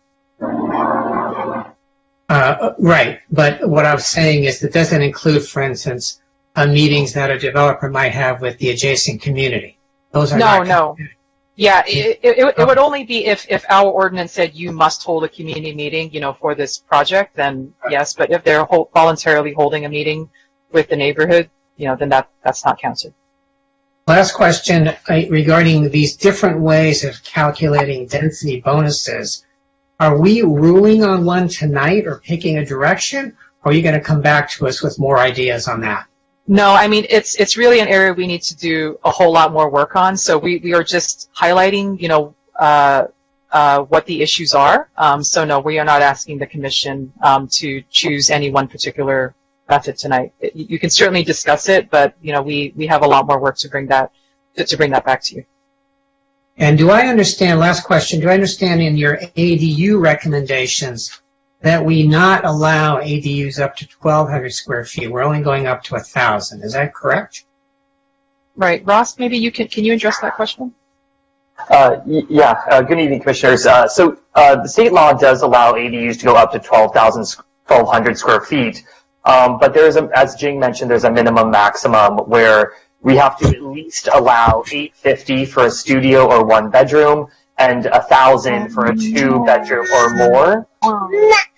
Right, you have a lovely suite. So, Jane, I think there you go. Staff's recommendation is to just adhere to the minimum maximums of the $850 and the $1,000, but you can go higher up to $1,200 if you would like. Okay, thank you. Commissioner Fresco. I followed the instructions and asked staff my questions before the meeting. Good for you. That's wonderful. Commissioner Landris. I have one question. I have lots of thoughts on the ADU stuff, and I may ask that as well, but I want to start with family daycare. First of all, I think it's worth noting that this becomes increasingly important due to COVID and the fact that kids in large groups of up to 12 can still get together. I believe it's 12, it might be 10, can be kept together on a daily basis for essential workers and ultimately for others. So I think this is sensitive, which is why I want to go into a little bit of detail on it. I have a question about fencing. I understand that state law is now prohibiting us from requiring fences. I'm trying to square that with safety, and also wondering why we wouldn't leave in the last sentence in G, such that if, say, an operator were required to put up a fence in order to, say, get insurance, that we would want to state that they have to comply with our existing fence wall hedge rules. Right. So basically we wanted to, because the law doesn't say that we can, in order to be compliant, we can't have that rule in there. Certainly if licensing or what have you, obviously people, I would imagine any daycare operator would want to have fences, within an outdoor play area. We just can't say that it has to, we just can't regulate like that you have to have one or not. Right, but can we regulate we have famously very specific fence laws. Yes, that's right. If they choose to have a fence, are they going to be governed by state law, by state laws about fences, or are they going to be governed by Santa Monica laws about fences? No, I think you're right that last sentence should remain in terms of, if someone chooses to put it up, then they would of course need to comply with the city's fence. Yes. Okay, great. Yeah. That was primarily my question on daycare, because I remember it had come up in March. I have a question for Ross about ADUs. The minimum maximums are set at, as you said, at $850 and $1,000. Why didn't you in the staff report, and I'm going to come back on this anyway, but I just want to know, why didn't you set the parcel coverage exclusion at $1,000 for 2 bedrooms? So the parcel coverage is exempt already in the R1, and it has been, but state law... But only up to 800. I'm saying, why didn't you go... No, it's exempt. No, so R1's parcel coverage is exempt completely for ADUs. We are asking you to include junior ADUs in that as well. The 800 that you're seeing is really when it's involved with multi-unit development. State law says that we cannot have any development standards that will preclude at least 800 square foot ADU. So we have kept that at 800 as a parcel coverage exclusion in those developments, but you could definitely increase that if you would like. Okay, but I just wanted, before again, I'm asking because I do want to change that, but I don't want to change it without knowing why you left it the way it was. We were adhering to state law. Okay. Okay, I see what you're saying. Thank you. That was the state law, so we kept it at that. Okay, great. Thank you. No problem. Commissioner McKinnon. I'd like to go to the state density bonus issues. Is it correct that the state law now applies no matter what we do here over the next 5 years? so that a developer or someone who wants to build can turn up and claim the 35% density bonus on the project? Yes, I mean state density bonus law has been there. It's still here, so it would apply, right, regardless. So in essence, you're saying for the next 5 years, our zoning code will not reflect what we have to do or what we have to comply with in the city if someone turns up and wants to build a project? No. So the 5-year, I don't want to confuse that because the state density bonus law is not time limited. That's some of the other laws that have that time limit, like SB 330 sunsets in 2025. State density bonus law does not have a sunset date on that. So we are planning to work through, integrating that through just sort of reviewing how to integrate that through the city's land use system as part of the housing element update. So that is work happening this year. And it has to be done by December 31 this year, right? Right. That is our aim. So we have 6 months to implement a state requirement that pertains from here on in. Correct. What's the preliminary thinking on most projects along boulevards? 35% will lead to 1 extra floor in most cases, correct? I think that's hard to say because not necessarily. Because we again, what controls the issue is we don't have a density limit. We have no standard in our commercial zones that says you are limited to X number of units in a commercial zone. And as we showed you in the presentation, we were looking at how other cities that have a similar situation deal with it. Everybody does it a different way. The city did account for state density bonus law when we adopted the LUCE. That's why you see those bonuses built into the land use system. There have been changes and updates to the law since then, and so that's the work we're doing now is how we integrate that within the adopted land use system that we have. But in essence, we use both height and FAR to control along boulevards, and we designate them low or high. So we can take a pretty good stab at what that'll look like in terms of ballparking where it'll be. It's not 4 extra floors for most commercial developments. It's perhaps 1.5. Affordable housing is where the big bonuses come, correct? Right, yeah, I think that's a reasonable assumption. For affordable housing, there's very explicit language, in AB 1763 that it's up to 3 stories or 33 feet, unlimited density, half mile from transit. So that's, very clear. Right, and most of the R1 districts appear to be off limits to all the density bonuses. Certainly north of Montana, Sunset Park with Chair Lambert lives. Perhaps us Chair Landers. So we're talking about fairly focused areas, and we've always argued that the downtown, Bergamot, and the areas along the boulevards are where we want to put any development if it occurs. What do you think the timeline is to bring this back so that we can get some clarity in our zoning code? I think we're working on it. In terms of between now, we're working on everything kind of concurrently, in a very challenging time, of course. But we have continued to work on all of the housing work program, since we last left you in March. So, the time frame is really between now and the end of the year. You'll start seeing actions come forward, with respect to changes to the code. So on this, I do think it's very important we don't surprise the community. I think most of them would be surprised to know that if someone turns up tomorrow and asks for the bonus, that means they get it. It's nothing to do with what we have to say about it. So I do think a communication exercise around that, which is our meetings, is actually quite important.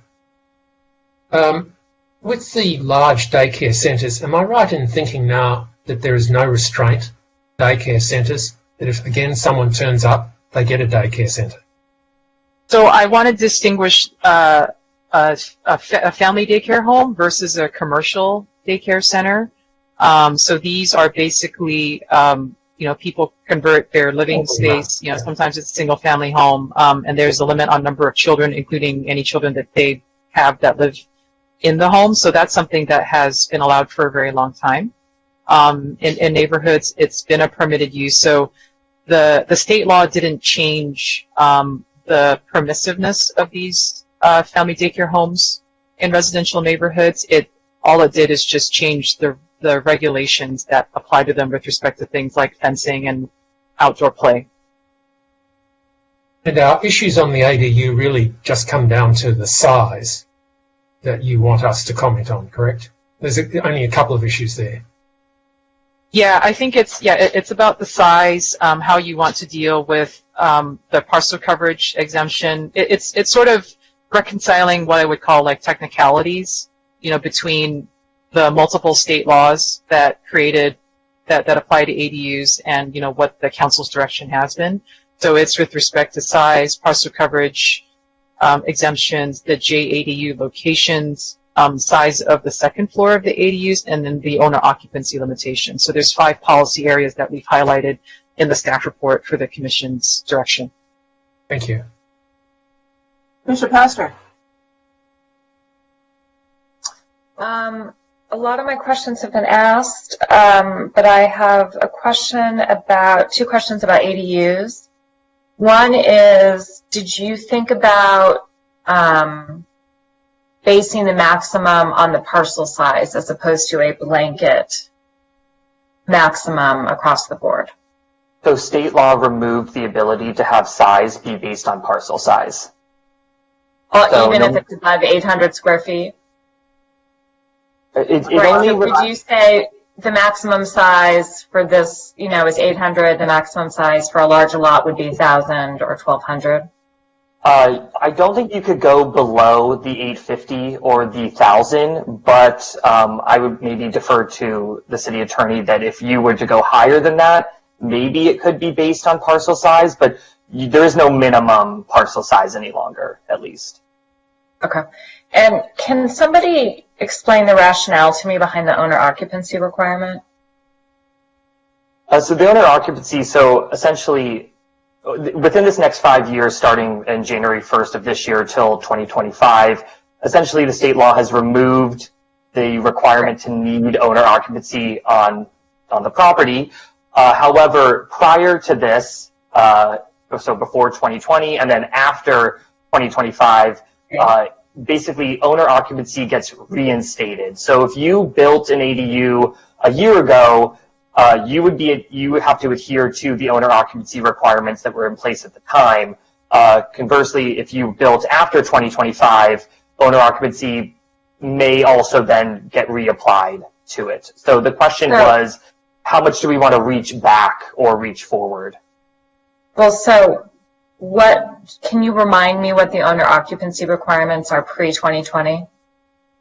So you essentially, an owner of the property has to live on the property to rent out the ADU, or they have to live in the ADU to rent out the single family dwelling. So can you explain to me the policy rationale for doing that? In your opinion, in staff's opinion. What, Leslie? I think it was state law. I'm not sure where the policy came State from. law. It seems like, state law. It was state law.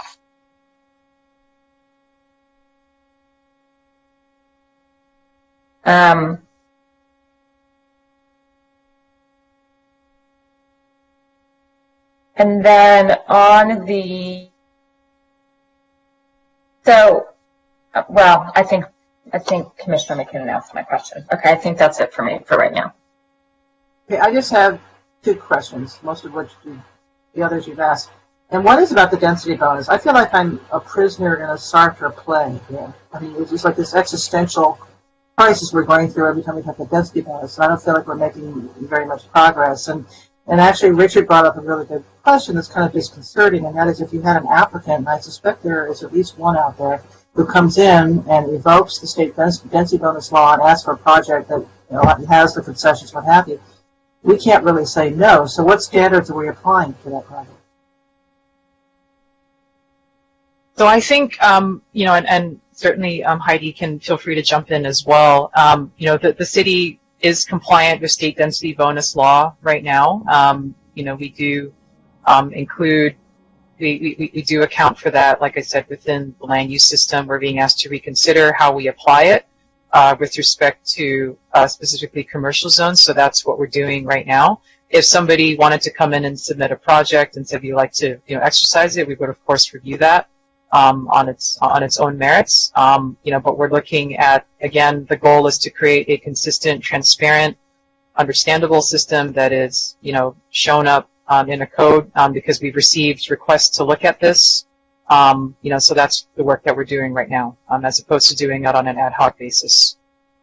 I guess what I don't understand, and we've been through this so many times, and I feel like we're beating each other up every time we talk about it. I live by the airport. That why has West Hollywood been sued for its program? Are they on legal firm ground? Does anyone know?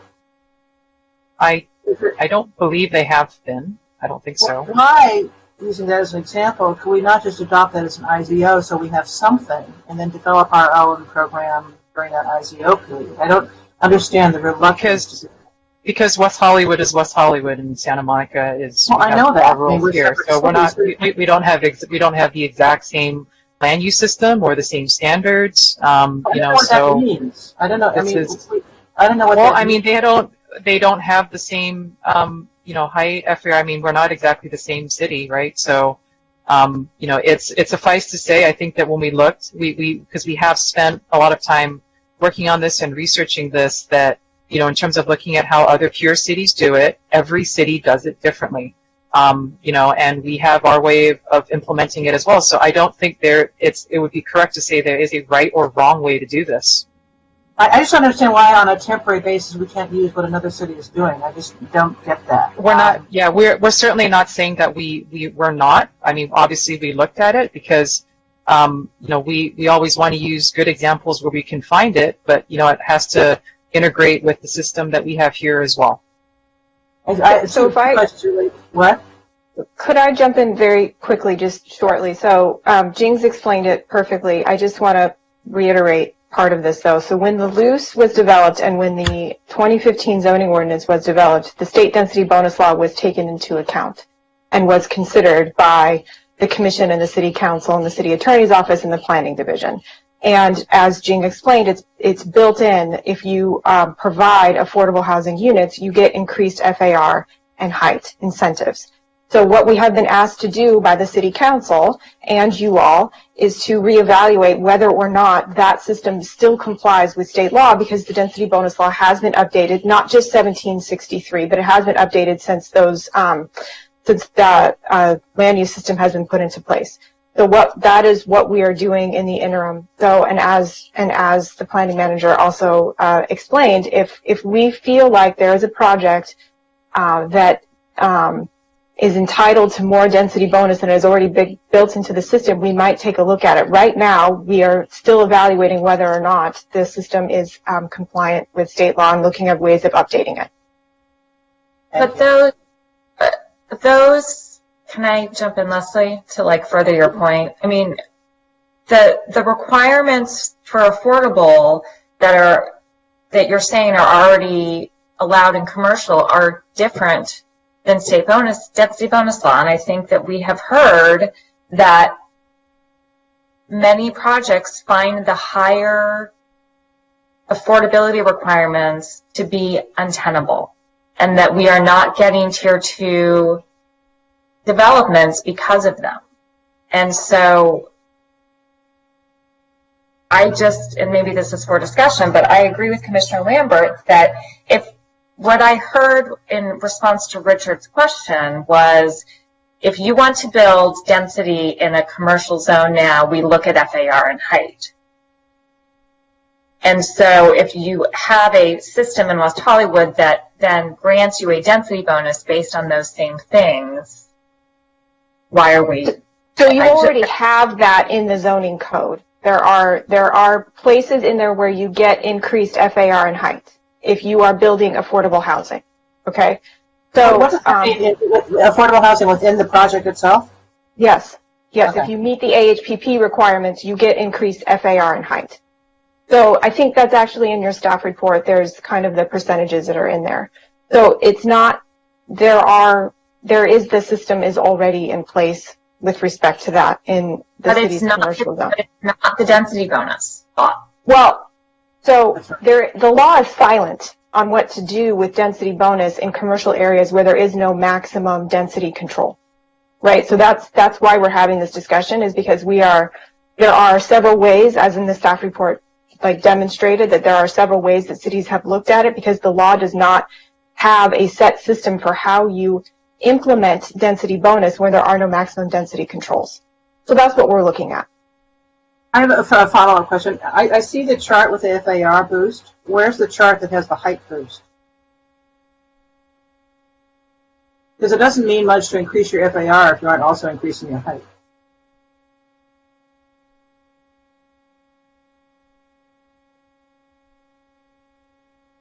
Hello? Can you hear me? Yeah, I don't think we included the height in there because we were specifically, looking at FAR. It's not a height bonus, but we can provide that information and additional information we bring back to you. But there is a corresponding height boost, yes. And also, if I may just remind the commission, I know you know this, and so to the extent you want to discuss this during discussion, that's fine, but there are no red lines before you this evening that have to do with that. So that's actually not before you. If you want to continue it for that, we can talk about that, but this particular aspect is not before you. It's solely to implement 1763 at this point. I don't think there's any point in continuing there because we'll be in the same place we are now. So, Whenever you're done, I have a couple more questions. Okay. Not related to density bonus. Go ahead. Okay. So in the Santa Monica Forward letter, there's a couple of other things they raised that I want to ask about. One of them is to eliminate parking and parking replacement requirements pursuant to state law. So we think that the new proposal is consistent with state law for parking requirements? You're talking for ADUs. For ADUs, sorry. Oh, for ADUs. Okay, I wasn't sure. I'm sorry. Yeah, sorry. Okay. Yes, so the new state law does not require, if you are within a certain distance of transit, to either provide parking for an ADU, or if you converted a garage to an ADU, you do not need to replace that parking. Right, but are we requiring any parking for ADUs? No. Like built ADU with no, okay, apologies. Yeah, okay. No, Thank you. yeah. Thank you, I'm done. Okay, does anyone want to make some progress? Well, we have public comment. We have two. Oh, I'm sorry. Melissa, are there public comments? Yes, we have two. I was actually just going to send you a message about that. Great, thank you. Okay, ready, I will begin. Okay. I'm Carl Hansen, speaking again as a co-chair of Santa Monica Forward.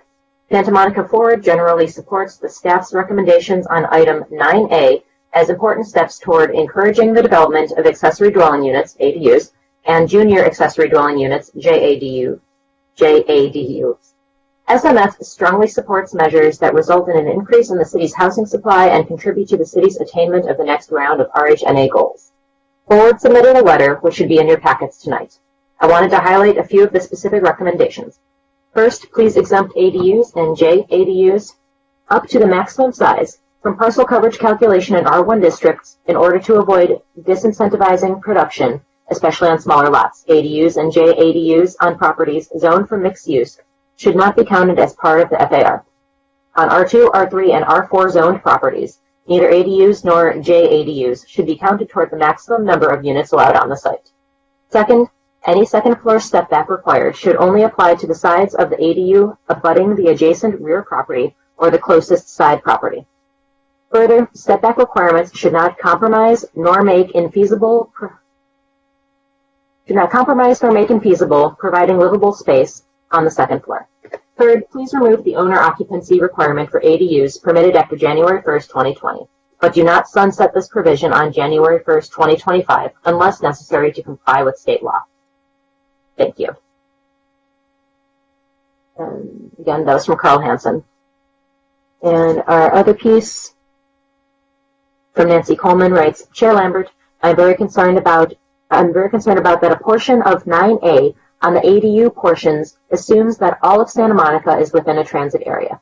This is not true and has been made even more concerning with the Big Blue Buses statement in today's SMDP that given the cutback in ridership, that they are curtailing some service. There is an assumption that we do not need additional parking for ADUs. The IZO and the final R1 ordinance assumed that all of Santa Monica would be within 1/2 mile of transit. This is not the case. Please take another look at the parking requirement prior to moving forward on the ADU and smaller ADUs. Nancy Coleman, lifelong Santa Monica resident. Thank you. I have a question of Ross. Ross, what does the state law actually say about distance from transit for ADU parking waivers? So the requirement, so the exemptions, so if you can fall within the exemptions, you would not have to provide parking. So it says an ADU is located within 1/2 mile walking distance of public transit. If it's located in a designated historic resource, if it's the conversion, it seems to be only the 1/2 mile from public transit. That is not what I am saying. Well, you're right. Just a half mile. Yeah. Can I jump in, Chair? Absolutely.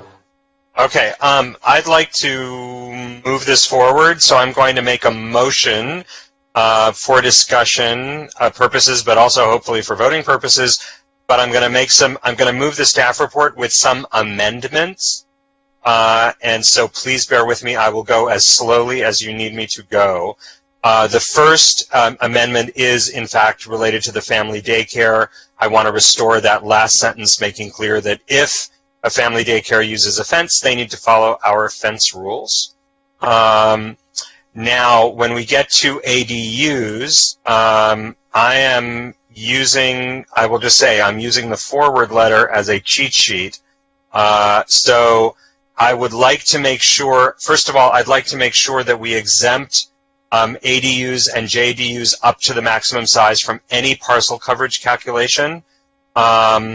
And so I understand Ross's point, but would like to make sure that we are going up to 1,000 square feet on parcels that are smaller than 10,000 square feet, and I'd like to go up to the full 1,200 square feet on parcels that are that are at least 10,000 square feet, to be very clear about that.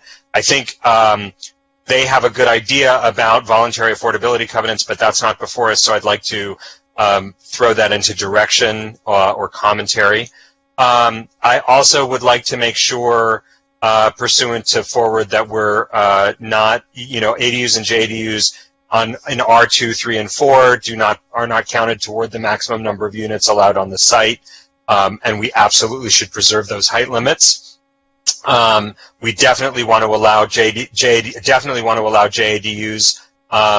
on properties with multi-unit development. Again, it's to ensure that there can be some creativity here. Concerned about the step back, forward is suggesting that it should only apply to the sides of the ADU abutting the adjacent rear property or the closest side property. The issue is that you could have a situation where the closest side property is actually pretty far away. So I really don't want to step back unless we're inside the envelope that is in the 4 foot zone, right between 4 feet and what is that, 10 feet. And maybe we can talk about this, but I think any kind of a step back requirement that is so prescriptive is going to make the second story unusable, and so I do want to change the step back requirement. I would keep the owner occupancy requirement for pre-2020 ADUs, but I would eliminate the owner occupancy requirement moving forward. I think if in 2025 there's an opportunity to return to an owner occupancy requirement, the Planning Commission of 2025 should have the opportunity to have that conversation.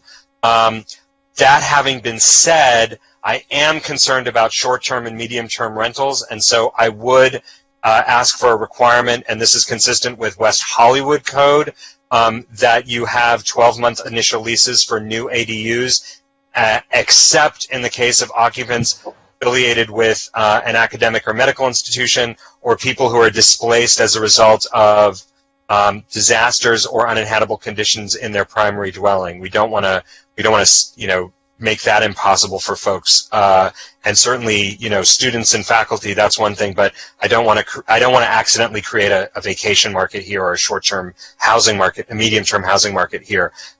With respect to parking and parking replacement, we should follow state law. I do have a concern about the number of residential and visitor parking permits that are being made available, particularly in the R1, but certainly we should look at R2 as well. And I would like to figure out a way, again, I don't know if we can do it in the code here, so if it's necessary to do it as direction, I'd like to limit the number of residential and visitor parking permits on a per parcel basis. And the example that I would give, and I think there's, Nancy Coleman's letter actually expresses this, is great, you've turned your garage into an ADU, and now you're going to move your cars onto the street. And then you're going to try and go and get a parking permit for the people who are living in your ADU. So now one parcel is putting 4 cars on the street, and I'm not sure that that's appropriate. I think we've seen that become an issue in the Northeast Santa Monica area, and we could see that become an issue in other places. So I certainly want to preserve the residential and visitor parking permits as they currently exist. I just don't want to allow people to suddenly double the number of permits they can get because they've added an ADU, and now they're parking their vehicles for free in the public right-of-way rather than taking responsibility for themselves off the corner. And I will say that this is complicated by the fact that some R1 properties have curb cuts, which means that they could do carports as an alternative, but some residential properties only have alley access and they don't have curb cuts. And so I think the fairest way to go about doing this is to limit the permits on a per parcel basis, irrespective of whether or not you have an alley or a curb cut or something else. So I don't really have additional amendments related to the density bonus because it seems like it wouldn't make a lot of sense because we haven't made a lot of progress. So I will stop my amendments there. Is there a second? Is there a second? Hello? I would second everything except for the parking on a per parcel basis. I think public streets are for parking, and that it's okay that people who live in the homes park on those streets. So I agree, but I agree with everything else. I don't think we can do it in this. I don't think we can do that in this particular item. So I would accept that as a friendly amendment, but I will want to circle back and do direction on that you don't have to support. So so that's great. Okay, Mario. Mario. Could we, Sean, take your amendments and go through the shopping list that the city gave us, and we all take a vote on each one? Because it's very hard to track all the moving parts there that you gave us. So I just have us look at each one. There's only 5 of them, and make a decision on each one or amend each one. If you have a page number, sure. I've just put up on my the policy questions, but maybe I think Ross, I just heard his voice. I just wanted to speak to the upper story step backs and kind of maybe explain a little bit why staff recommended what we did. Essentially, I'm going to speak to R1 specifically since they have the most prescribed upper story step backs. An attached ADU, especially on the second floor, is meant to look very much seamlessly incorporated into the house. And to not include step backs for that portion would be very difficult to implement because we are essentially taking the second story of the house and saying, this portion doesn't get step backs, but this portion does. Implementation would be very difficult, and it would also probably have severe massing problems with that, considering that the ADU could have a much reduced setback than the main part of the house. If you wanted to move forward with that, we would have to completely unwind a very complicated code when it comes to step backs. As you may remember during all of our R1 discussions recently, modulation of the second floor was a big sticking point for a lot of people, and that is why staff felt that on the second floor we should still have some ability to provide step backs so it looks like it is incorporated into the house when it is attached. Ross, I think the So, step Ross, backs, let me just add this. The step backs we're talking about are detached ADU step backs. I will say detached has 0. We are not proposing step backs for detached. We are only proposing step backs for attached. Okay. We want them to look like they're part of the house. Ross, can I just jump in on that, because there may be a simple solution, and you will do the math so much better than I can. But when I describe what I'm describing, maybe you'll get it. And I'm not going to bother holding up this picture to the screen because it's not going to come through. But it strikes me that the way that you have it written in R1, where you have the 45-degree angle of calculation for how far the step back needs to be, I think in the case of a JDU, if you look at, and again, you're going to want to fix this, but if you calculate the impact of a 4-foot setback, right, because it's a smaller setback, and then you go up 18 feet for your ground floor, and then you're looking at just the second story, I believe that the problem would be solved if you described a 56-degree angle instead of a 45-degree angle from the 4-foot setback. Didn't we change that, Ross? So the That makes 45. sense. Does that make sense, what I'm saying? Somewhat. In other words, I'm saying you go up to the 18 feet, and then you go up 45 degrees above the 18 feet. And because you're only going up to 23 feet, that shifts the average of the angle from 45 to 56. Commissioner, the simpler we make this, the better. That's why I'm saying it, because it's an angle. No, I'm afraid to say, I think just reading a forward letter doesn't make it simpler. We had a quite elegant... No, the forward letter I don't think solves the problem. We had That's an why I'm elegant saying that. solution proposed to us by Ross and the team. Yeah. I'd be prepared to go with that. Step backs for JDUs. Absolutely. That's a simple thing. What I would like to hear is from Commissioner Fonda Bernardi, who builds these a lot, and who is kind of the guru on it. So off you go, Mario. Well, Can you take over, Sean? I mean, Yeah, I got it. let me Yep. first of all say simplicity is a virtue in this case. The simpler we keep it, the clearer it is for everybody. And I think in the case of what Furman was saying, Ross, that if it's an attached object, it should look like the house and should respect the same setbacks. It's only when it becomes detached that there's a question. And 4 feet on the ground floor works fine. That's really within what garages might be next to a property line, next to a rear property line. 4 feet is not a problem. The real discussion happens on the second floor, which is how far back do you want to come in? And, you know, you could say come in per the original setback lines of the house. Most people, that would be okay on the side yard. It would be a little tougher often on the rear yard because, you know, you're looking at something that might be looking over, would be not quite lined up with the building you want to build, meaning if your rear yard was 25 feet for whatever reason, you couldn't build it because it would be too close to the main house, but not close enough to the rear property line. Right. So maybe on the second floor, the setback could be, I'll use an example, if the ground floor is 4 feet, the second floor could be 8 feet, regardless of where it is. So we're just doubling as it steps back. So that would be a keep it simple, rear and side yard, let's say, adjustment to an accessory dwelling unit. For the second floor.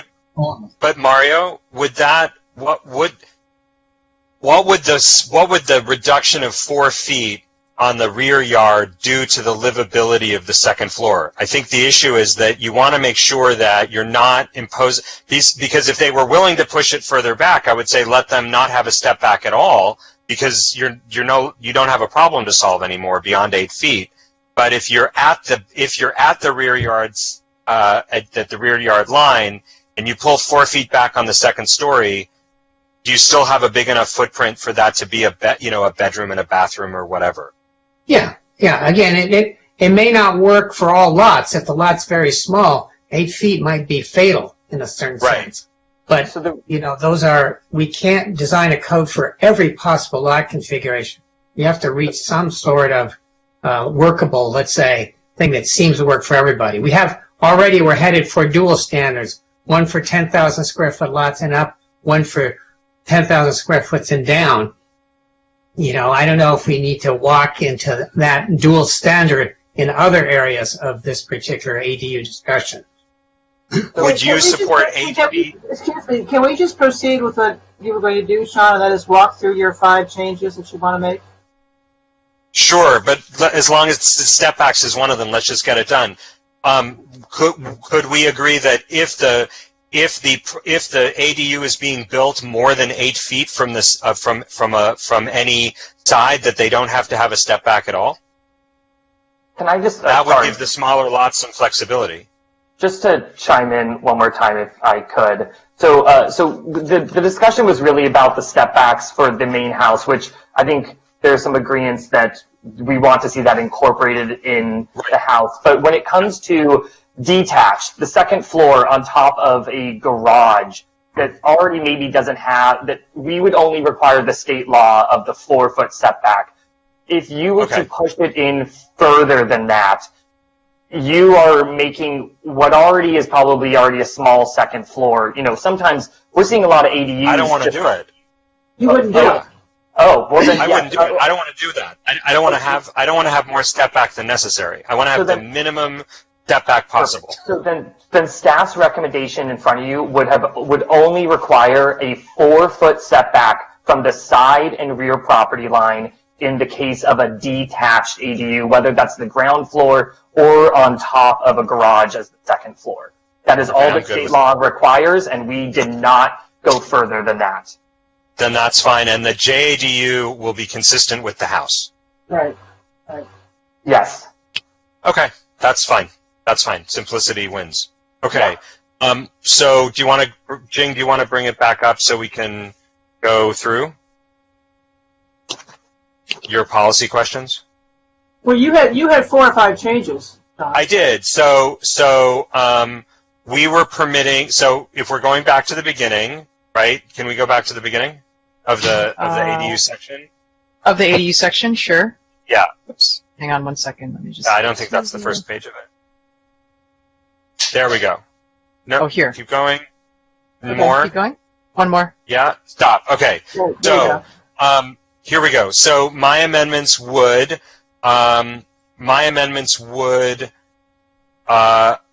allow the staff would track with the staff recommendation, except on parcels larger than 10,000 square feet or more, and would allow a maximum allowable size of 1,200 square feet in number 1.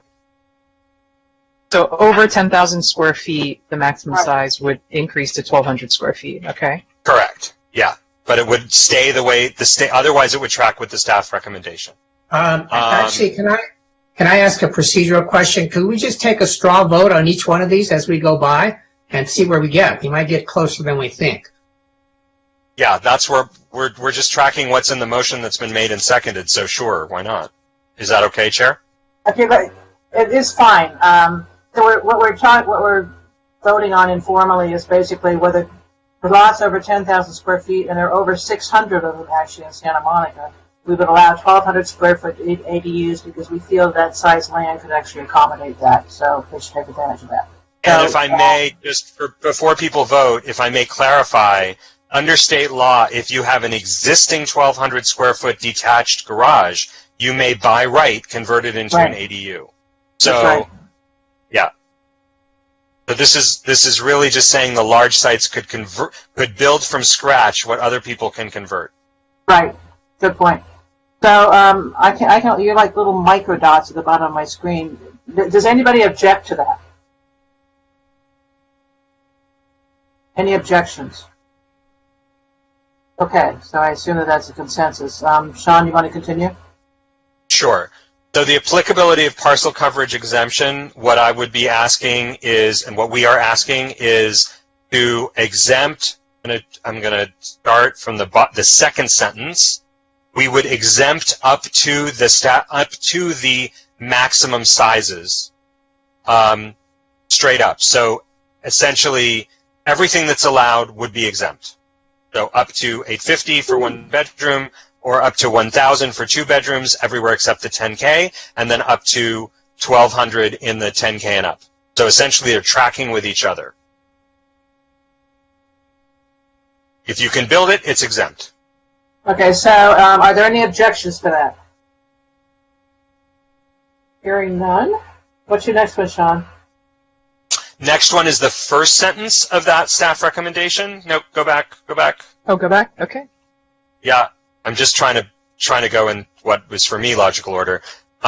We would also make sure that exemption applies to multi-unit dwellings outside of R1.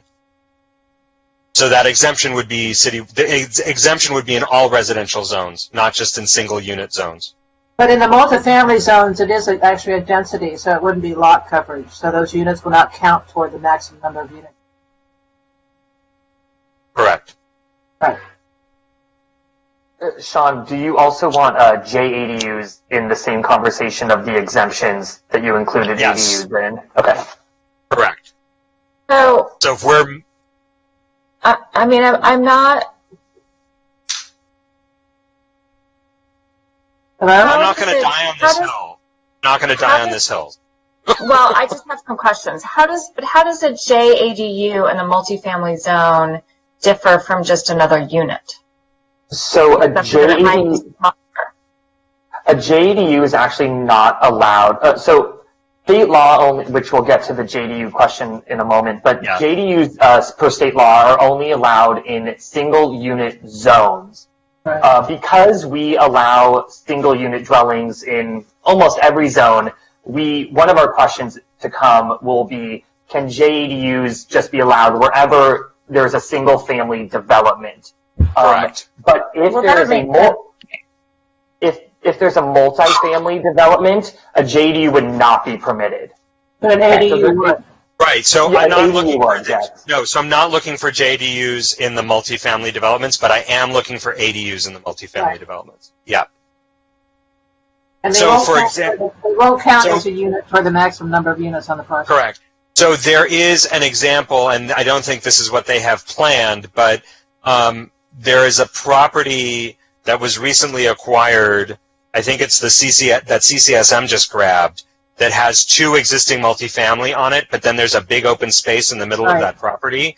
So I think they're going to want to do more than an ADU there because that's available to them. But theoretically, this would permit the construction of a single ADU on that multifamily site without any problem. Now, Right. I'm assuming they're going to want to do more with that, but to give folks an example of what that is, right? You have a condo with 3 units, but then there's a whole bunch of empty space, and there's an agreement that they want to build an ADU. Right. I wouldn't Yeah, stop that. Exactly. And in multi-unit developments, if there is enough space, you can actually get up to 2 detached ADUs. So if they can fit it, they could actually get 2 detached. Great. Yeah, so much the Cool. better. Cool. Okay. I just wanted to, may I comment? Sure. The one thing that concerns me about exempting from parcel coverage completely is when I look on page 17 where we are talking about the former R2R district, which it's now just a subset of R2, but that's a district where the parcels are uniformly not uniformly, but nearly all 25 by 80 or 90 and have a lot of historic significance. It's not a historic district now. It's not at all likely that it will become one anytime in the near future, given the changes in cuts that are happening right now. And so I see a parcel size minimum as well as a parcel size maximum. If we are now incentivizing tearing down little tiny houses to build to a duplex plus an ADU, that's a big problem for the character of that district. But we're not allowed to establish, there's no parcel size minimum under state law. We're actually barred from that. Correct. We have no discretion. Also, ADUs cannot be more than 50% of the square footage of the main house. Right. So if it's a small house, it's going to be a tiny ADU, and they're not going to probably build it. Be a tool shed. Let's hope so. Well, that was Fraser, right? I mean, so to your point, that's why I kept saying, move your plumbing and call the bottom floor a JADU. But they didn't want to do that. You'll be happy to hear that they are doing that. Oh, good. Okay, good. Yeah. Oh, good. Okay, good. But Sean, I just want, Commissioner Landers, I just wanted to clarify that now knowing that two detached ADUs can be built on a multifamily development, you want both of those to be exempt. So Absolutely. ADUs and all of their, okay, got it. Thank you. Yep. 100%. But Ross, we don't use parcel coverage in R2 or R3. We use number of units. We do use parcel. So we use parcel coverage in all of our residential zones. So that's R1, 2, 3, 4 in our OP districts. It only changes over to floor area ratio when you get into the mixed use / commercial zone districts. But isn't it true that in the R2, 3, and 4, it's the number of units based on the size? It's a combination. So there is still parcel coverage that controls the ultimate development size, but there is another equation that factors in how many units can actually be made, right. But state law does not allow ADUs to be contributed to density. So even if R2 only allows up to 4 units, ADUs don't contribute to those 4 units. They are extra units, essentially. Great. I didn't know that. Commissioner Pastor, are you good with that? You're the seconder. I'm good. Okay. Can we keep going? Or sure. Keep going. Okay. So we need the new slide. Okay, we're making progress. We are, yes, so we're tracking with the staff recommendation there, right? Permitting JADUs in single-unit dwellings located in multifamily and commercial zones. No change there.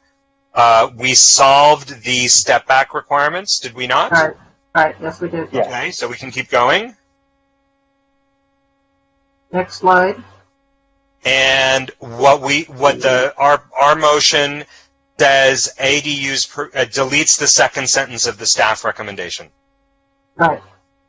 So if we want to come back to it, we can, but for now, let's just take it away for new ones. We want to keep a level playing field for prior, but Right. So are we on the owner-occupier at the moment? That's the last thing, yeah. So you have the short-term leases too. I do have the short-term leases, but you're right. Well, Commissioner Fontaine. So I have a comment. Commissioner Bernardi. Yeah. The comment is that, people who did their ADUs prior to this point, they understood that they had to have owner-occupied either in the unit or in the main house. That was clear to them. Now people that are building ADUs from now on, they don't have that requirement. They don't have that constraint. But once that genie is out of the bottle, it's going to be very hard in 2025 to say, okay, everybody rearrange yourselves because you have to move back into your ADU or into your main house. And that's what I'm concerned about. And I'm open to discussion on this. And the reason I say I'm open to discussion about it, when the state rolled out the ADU rules way back when, there was a great deal of controversy about this. Because essentially the state had rezoned the entire state to an R2 basis. It had essentially vanished the ability to have single-family residence on one single property because at a certain point everybody could have a second unit. And so there was some feeling that this was really a big shift in the quality of life and the streetscapes, et cetera, et cetera, et cetera. But one of the constraints was a social constraint. Well, let's have the owners live there. And this was also at a time when Airbnb was ramping up and people were renting all their homes, and so there was sort of a danger there. So this was introduced as a constraint. meaning try to maintain the social quality of R1 neighborhoods, where people tend to know each other and tend to be there for quite a long time. Tend to, not always. So the question is, once we remove this constraint, which the state has removed, I don't see how it's ever going to be put back in. I don't really see that it's, in fact, if we're going to remove it, we should remove it for everybody, even the ones who are pre this date. So, see where I'm going with this. I don't know how we're going to force people to reoccupy their homes if they've been renting their whole homes for maybe 5 years, 4 years, 3 years, whatever.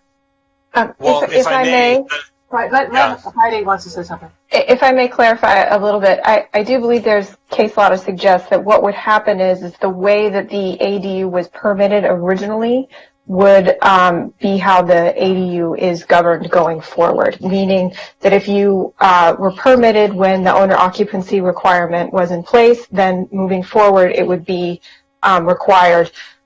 So you would not necessarily, and that the same would apply to ADUs built during this 5-year period. So after the 5 years, you're not required to go back in. It would just be, you would be able to reimpose that requirement for new ones after 2025. Okay, well that takes off that problem very cleanly. I appreciate that, Heidi. That we can put it into basically we can make it essentially a deed restriction the way that people did it when they were the first adopter of ADUs. They have one deed restriction. The next 5 years they have another one, and everybody building in 2026 they'll go back to the original way. If they want. Sean, you're proposing to take the sunset off, right? I am proposing to take the sunset off. I also have a child who's bringing me chocolate. I just want to give her some credit. We bow down to chocolate. Right, exactly. I'd share it if I could. Try to put it through the screen. We can always remove that later, but I would like to keep it as a way of making sure that if the quality of life in our R1 neighborhoods just basically turns into a multifamily zone through the combination of these things, then it'd be nice to have at least that element of social stability. I've got to say something here. I mean, I really object to the idea that tenants do not stabilize a neighborhood, that they're not necessarily long-term residents. That really is a very, I won't even use the word, objectionable read of things, that only homeowners couldn't contribute to stability. I really have a problem with that. Right. So I actually want to add to that point, which is that the story of the owner occupancy rule originated with the idea that ADUs were they were not meant to change the quality of the parcels.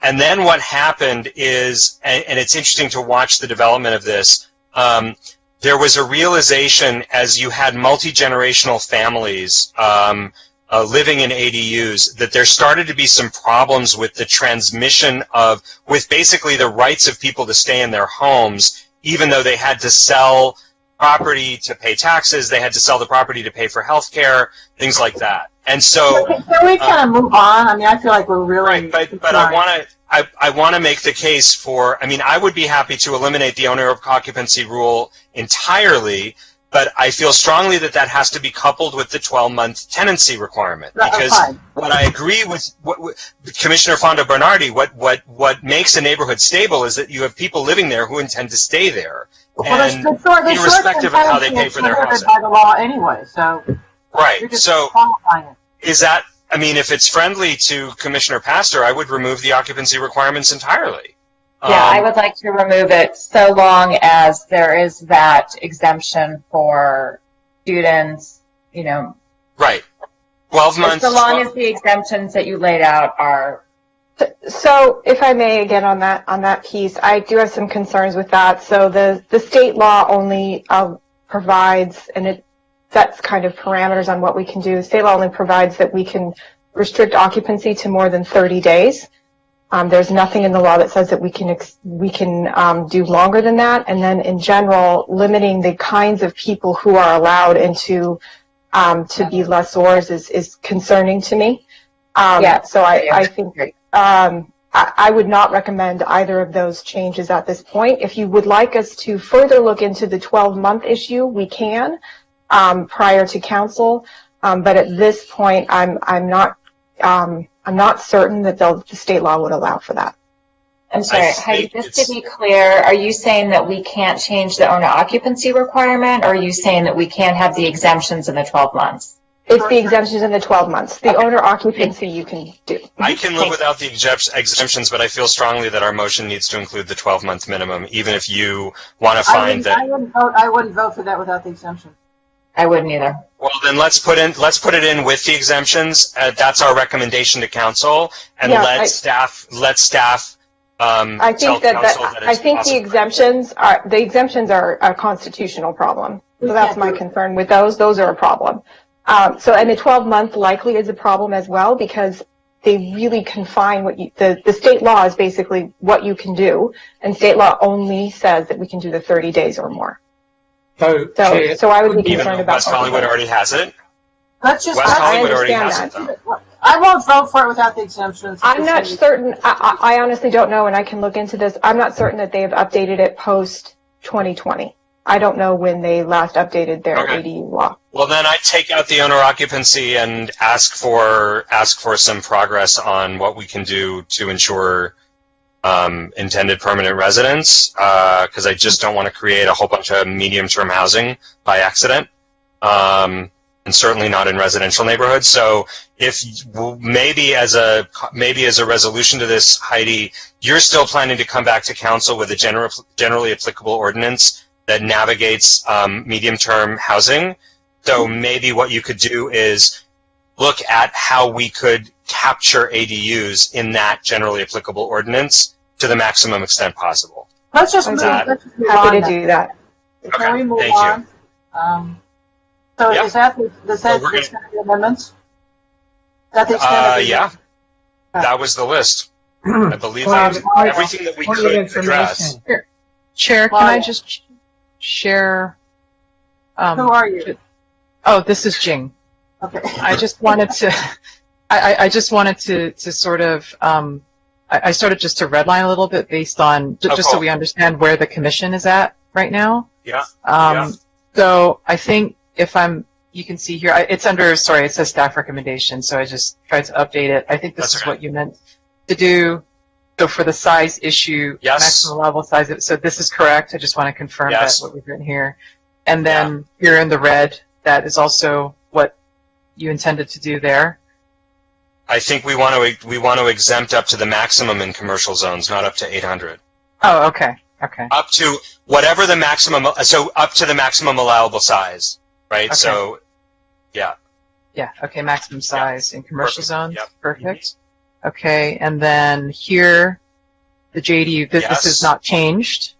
And then the Yes. size, that's not changed. And then the owner occupancy, you still want to delete that last sentence. I think we now want to delete both sentences out of equity. Can Okay. we not? What do you mean? Wait, we can't delete the ones that have already been built and locked That's in. right. With their, Right. You want to lock them in. Okay, that's fine. Well, Then, yeah, wait, so but she- that's, whoa, that's not, I don't know, that's what I heard the city attorney said. She said, she didn't say we couldn't exempt them. She said that the way it would be interpreted. So the question is, do we want to exempt the prior ones? I would like to exempt the prior ones. I'm okay with exempting the prior ones out of consistency. I suspect that the state will eventually exempt them, whether we want to or not. But I'm not, as Sean said, I'm not willing to die on this hill, so it depends on what the rest of the commission wants to do. Well, I think we need a straw vote on that one. Heidi, does state law say that ADUs permitted after January 1st, 2020, or just ADUs period after January? It's permitted. Permitted. So that goes, yes. Before that would have to be under the old law, which is owner occupied. But we can take that away. We can unoccupy. We take can it away. un-owner No, wait, occupy. if it was built before January 1st, 2020, it was subject to the old Yes. law, which required owner occupancy. And so I would Yes. assume that it is still, because it was permitted before this date, still subject to that. But I think we should remove that requirement precisely because I'm interested in the benefit of providing flexibility to aging families that are in transition and giving them flexibility to make the decisions that they need to make. I have no idea what Folks. you're talking about. Yeah. Laura Friedman brought legislation about this, and it's how owner occupancy ended up going away. It had to do with Medicare trusts. It had to do with it was very complicated. But it is I would complicated. strip the owner occupancy requirements. I'm just Chair. saying let's strip the owner occupancy requirements. Chair, I would, Yes. I will support Sean getting rid of it. I'm sure the city attorney is working on rules and regulations in another place in terms of policy about who can and can't rent for what length of time. That's where we should put it, not in the zoning code. Let's have a playing field that's level for everyone that owns property in R1 and propose that going forward. So I'd be happy to take out This is that. not legal. Okay, are we ready for a vote? Well, I have one more question. Okay, what is your question? I'd like to go back to the issue of the state density bonus. And everything else that Sean's proposed is fine. I don't understand how we're getting to a position where the state density bonus seems to me to override our zoning code from this moment on. And we are not addressing that. And one of the reasons is that the people who live in this city will look at our zoning code and go, oh, well, you're only allowed to do that. But then the person who's building something will say, no, I'm allowed to go another floor or another 2 floors and put density in place. That's when we begin to have a lot of trouble. Second, I think under the circumstances of the moment with the whole pandemic and issue about economic viability going forward, we ought to be as clear as possible about what can and can't be built. So I would like to have that clarity established in the zoning code. So I think it's up to you, Jing, about why we don't move forward on that right at the moment. I know you've got a process going forward. So I think if I can respond to that, we do have standards in the zoning code. There are numbers, there's rules that exist there. So as both I and Heidi have explained, the city is in compliance. We believe we are in compliance with state density bonus law. We've been asked to revisit, the integration of that law with the city standards, but there are rules in place, and that is precisely the process we're undergoing now and being asked to review it. Is precisely towards that goal, that there is consistency, transparency, and what the rules are and what you can and can't do. Because I 100% agree with you. We do want people to understand that if there is a bonus, you ought to know what that bonus is and how it applies and what that means for the capacity for any given parcel in the city. So that's exactly what we're working towards, to clarify that piece, because we've been asked the question.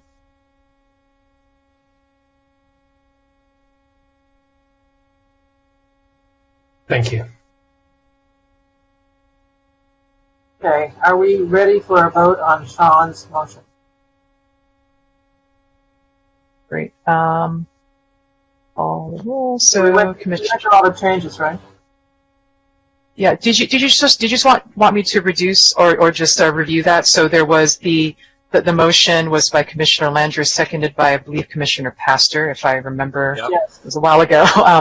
And then you wanted to restore that fences shall comply with section 9.21.050, fences, walls, and hedges with respect to the family daycare issue. All of the ADUs, we just went through the slides on that in terms of the Commission's discussion on the policy direction. So it includes everything that was on the slides.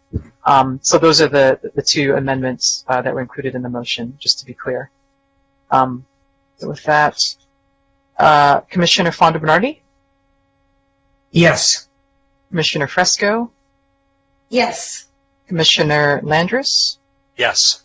Commissioner McKinnon, Yes. Commissioner Pastor, Yes. and Chair Lambert. Yes. May I now circle back with the direction item or the request item? I think we'd like to communicate to council. I do want to encourage council to look into voluntary deed restrictions for affordable ADUs. I would like to ask staff to find a way to incorporate ADUs into the generally applicable ordinance currently under development related to medium-term housing. And I don't know if there's a way to find some agreement with Commissioner Pastor on this, but I would like to limit the transfer of vehicles from private property into the public right-of-way for storage through some reasonable limits on the issuance of new residential and visitor parking permits. But I don't know how my colleagues feel about that Any of those three items. I've shared my thoughts with you, Sean. I mean, I've Yeah. been in a neighborhood where there are no curb cuts and most garages will be used for something other than garages, so there's no choice without a Hummer to drive over the curb into my front yard to park it on the street. So that's just reality, and that's what it is. And and we're in a preferential parking area because we are totally impacted by SMC. Yeah. But the whole idea of not needing the parking for these ADUs is they're supposed to be near transit. So we're supposed to be getting them to take transit and not letting them park on the street. Yeah. Commissioner Fonda Bernardi. Well, yeah, I think that's the concept, but the reality is much different. So I agree with Commissioner Launders that there should be some permit limitation of how much you can move the horse into the public right-of-way and how much you should keep it on your property, because it is to your benefit to have your own parking for your own horse. So I'm inclined to believe that that is a valuable asset and makes ADUs much more leasable and rentable. I think, your solution was basically just to keep the system as it is now. No more parking passes.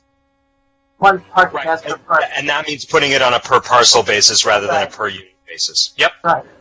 Yeah. Which covers condos. Which covers condos, which covers everything fairly. Yeah. Okay, are we ready to move on? That sounds like a multi-year process you're asking people to look into. Giving that aside. Well, are we okay on those three items? Affordability, parking, and long-term housing. The affordability issue has been raised many times. Of course. I'm sure it will come back. Yeah, but council members are going to talk about this stuff. Yeah, if everybody's good with that, hopefully that can go into the staff report. As long as it's voluntary. Yeah. Okay, 10A has been put over until next week, which is going to be a really wonderful meeting. And 10B is City of Santa Monica's proposed new transportation significance thresholds for projects subject to CEQA and updates to the city's transportation impact. For the staff report, please. Do you want a staff report? Yes, please. Okay. And Sean, I'm going to take a 2-second break here, okay? Oh, do the same. Can we just have like a 2-minute break? Absolutely. Everybody Yes. do what you need to do. All right, 8:20. Okay? Can we be back at 8:20? Agreed? We'll start again at I 8:20. warn you, I may have food when I come back. So sorry. Okay, doke.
I have a suggestion, because this meeting kind of got away from us, whatever, but from now on we use the chat room when we want to say. Does that work for people? Whatever works for you. I think that would be probably the better way to do it. I'm kind of losing control of myself too, so. So, staff report on item 10B, please.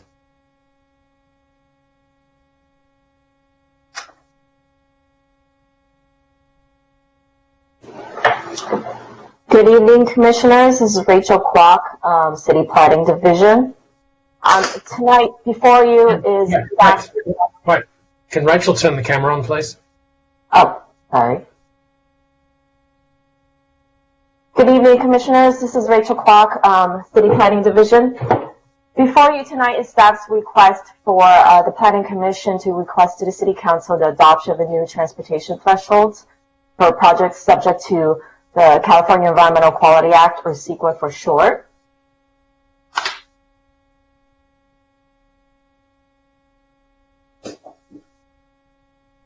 So just to give you a little background and context, the California Environmental Quality Act was passed in 1970. Its purpose is to provide public disclosure for the environmental impacts of projects. It's also to this purpose is also to identify potential mitigation measures or alternatives that would minimize or to reduce the environmental damages that could occur as a result of a project. Projects that are subject to CEQA are either determined to be exempt from CEQA, otherwise they are required to prepare an EIR or a mitigated negative declaration. And as part of the CEQA review process, you're required to address 17 environmental topics, one of which includes transportation and traffic. Currently, can you hear me? Yes. Okay, great. Currently, for projects that are subject to CEQA, transportation analysis uses the metric of LOS, which is level of service.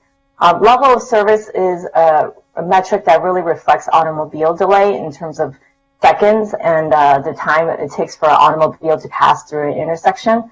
It's based on a calculation of vehicles, of the number of vehicles passing through an intersection versus its capacity.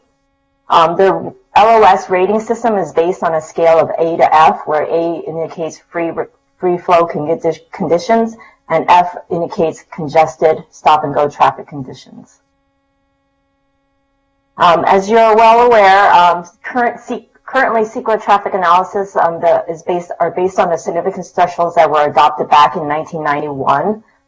It's based on a sliding scale, so basically if you have an intersection that's a free-flowing intersection that operates at a LOS of A, B, or C, the thresholds are a little bit more lenient and allows you to have a greater increase in vehicle delay. Whereas if you have a congested intersection like a LOS of F, the threshold for impact is very minor. I came to you before in January presenting kind of the background of level of service. I'm not going to reiterate all of the issues that have occurred with using LOS as the CEQA metric, but these are kind of the highlights of why LOS is problematic, especially in urban areas. It's a fairly auto-centric measure, and so it's it conflicts with a lot of our loose and state goals to reducing greenhouse gas emissions, since it really focuses on putting development projects in greenfield areas where there is less congestion. So with that, Senate Bill 743 or SB 743 was passed in 2013 by the state legislature. It was passed in response to the state's greenhouse gas reduction goals. The state realized that in order for us to reduce our greenhouse gas emissions, we also had to make concurrent changes to CEQA and how we analyze transportation, the impacts of projects under CEQA. So SB 743 directed the Office of Planning and Research, or OPR, to specify replacement criteria for LOS. The alternative criteria must promote a reduction of GHG emissions. It also needs to promote multimodal transportation, not just cars, and it also needed to promote a diversity of land uses. It specifically stated that OPR needed to eliminate the use of LOS as the basis for determining significant impacts for under CEQA. Keep in mind that the elimination of LOS applies to CEQA only.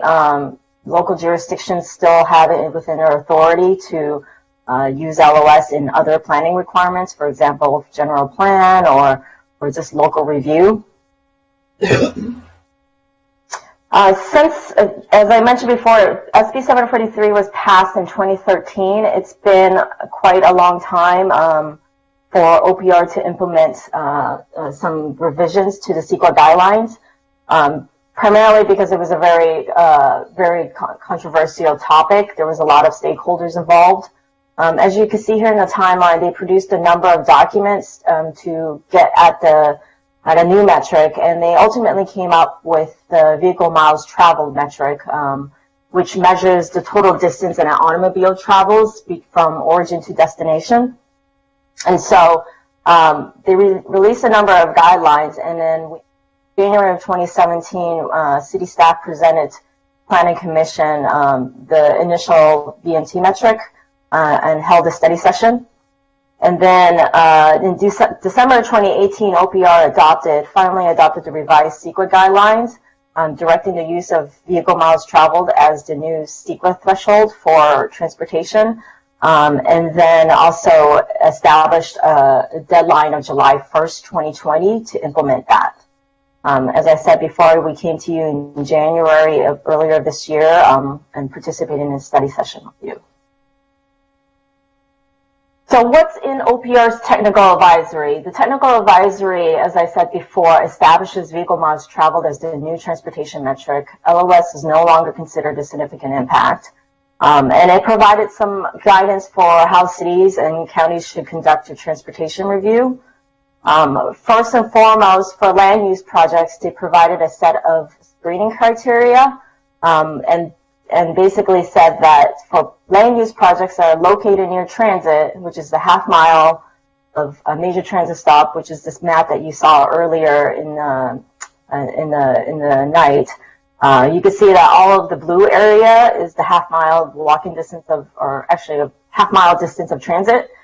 This includes big blue bus stops and the Expo Light Rail. So OPR said that if you're within proximity of transit, you are presumed to have a less than significant transportation impact, so long as you meet these three criteria, which is that you have to have an FAR of 0.7 or 5 or greater, you cannot oversupply parking, and you must be consistent with SCAG's Sustainable Community Strategy.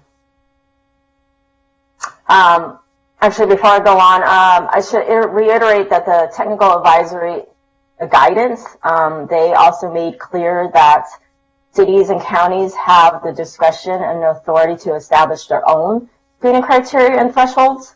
And so when we looked at OPR's technical advisory screening thresholds, well, we thought that city staff thought that it was a little too broad. It basically covered the entire city. So instead, we are recommending a more nuanced approach that is more locally sensitive. So we are proposing a screening system that is a tiered screening system where it comprises 3 tiers. The first tier is asking if the project includes the development of 200 residential units or less, if it's an affordable housing, 100% affordable housing project, if it's a commercial project with 50,000 square feet or less, based on the tenant size, if it is a new construction of educational facilities, provided that its student body, 75% of its student body comes from 2 miles within the school.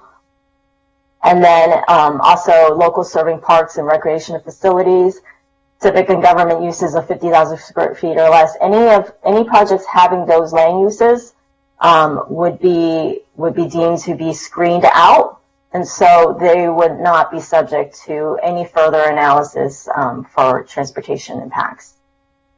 So if there was a project that was, for example, 300 residential units, then you move on to Tier 2.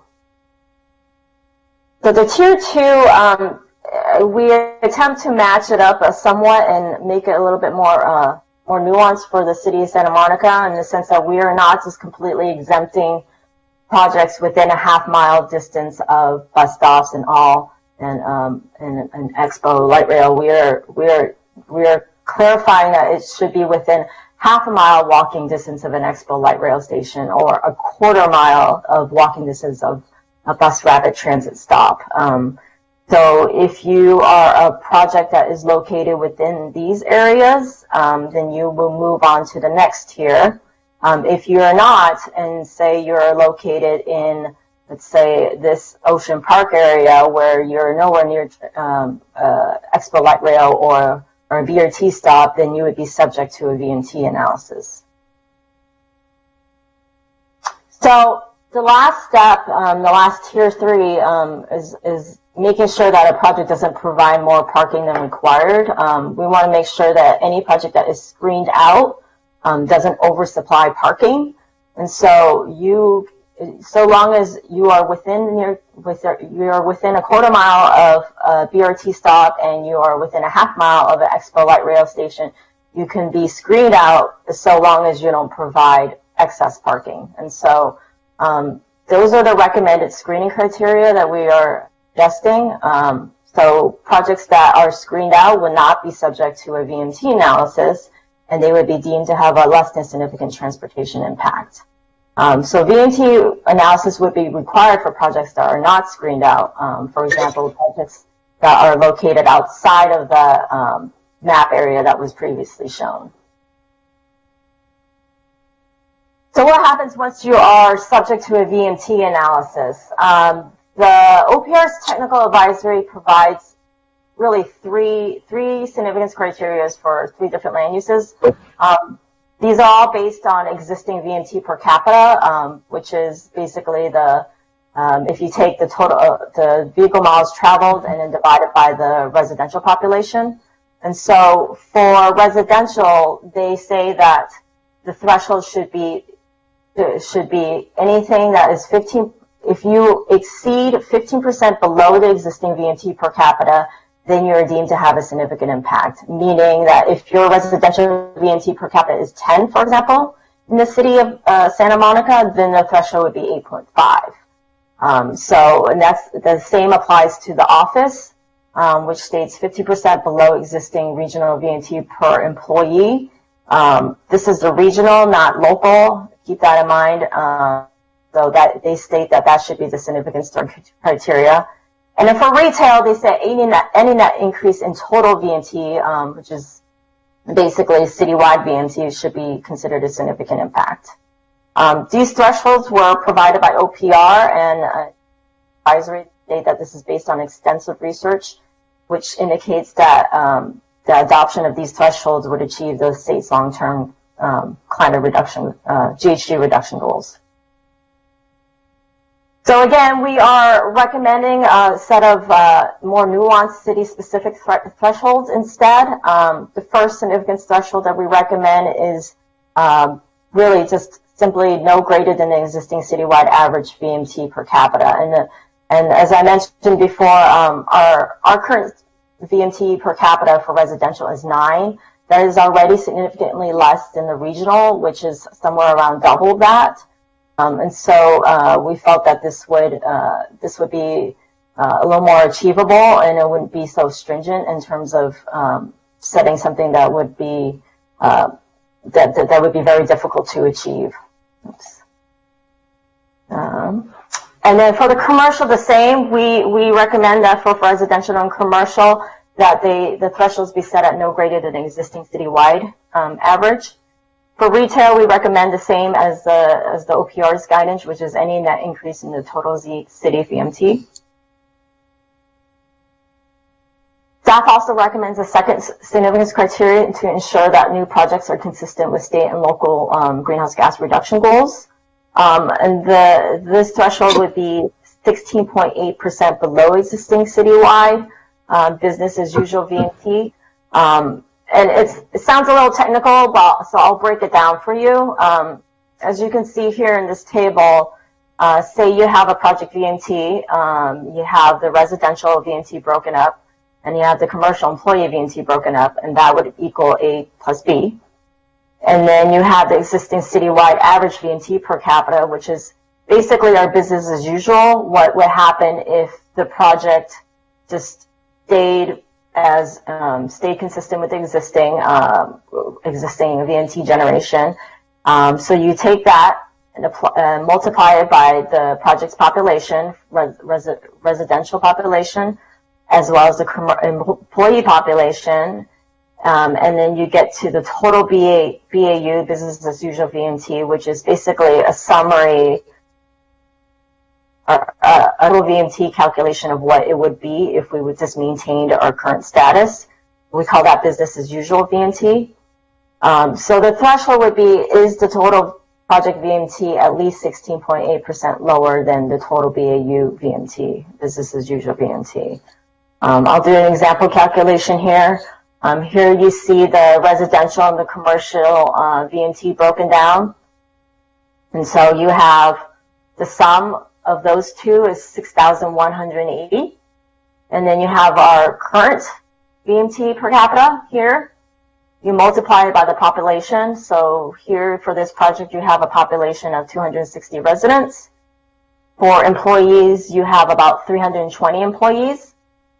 So you take those numbers and you multiply it by the existing average, and you get your total business as usual VMT, and that total is 8,484. So what we would want to do is to take a look at the project VMT, measure it up against the business as usual VMT to see if it's 16.8% lower than this number. And in this case, it is. And so this project is deemed to have a less than significant impact.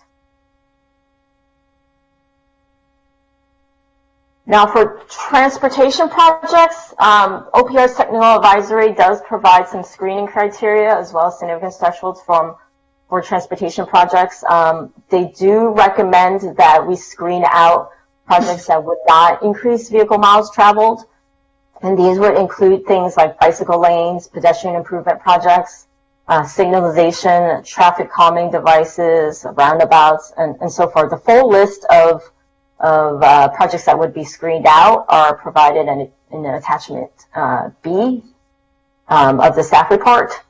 We made a few modifications to that to reflect some local amendments, things like making sure that certain streets, for example, in the Bergamo area plan, if they're if they are breaking up super blocks, that those would not be considered to result in induced vehicle miles travel, but rather they're actually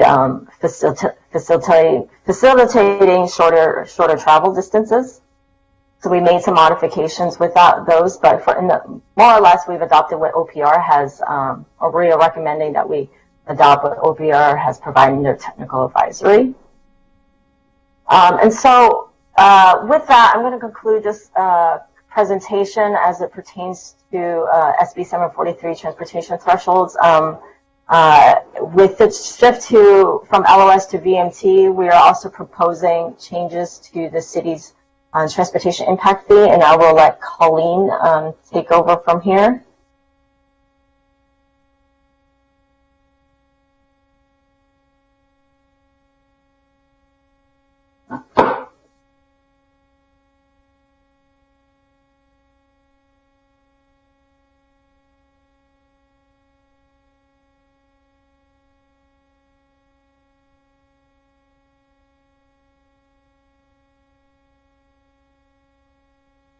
Colleen, speak up. We can't hear you. Can you hear me now? Yes. Yes. Okay, perfect. Let me get back to my PowerPoint. Are you guys able to see the PowerPoint? Yes. It's awesome. Okay, yeah. Does that work? Lovely. Okay. So as Rachel just described, yep. Sorry, what do you need?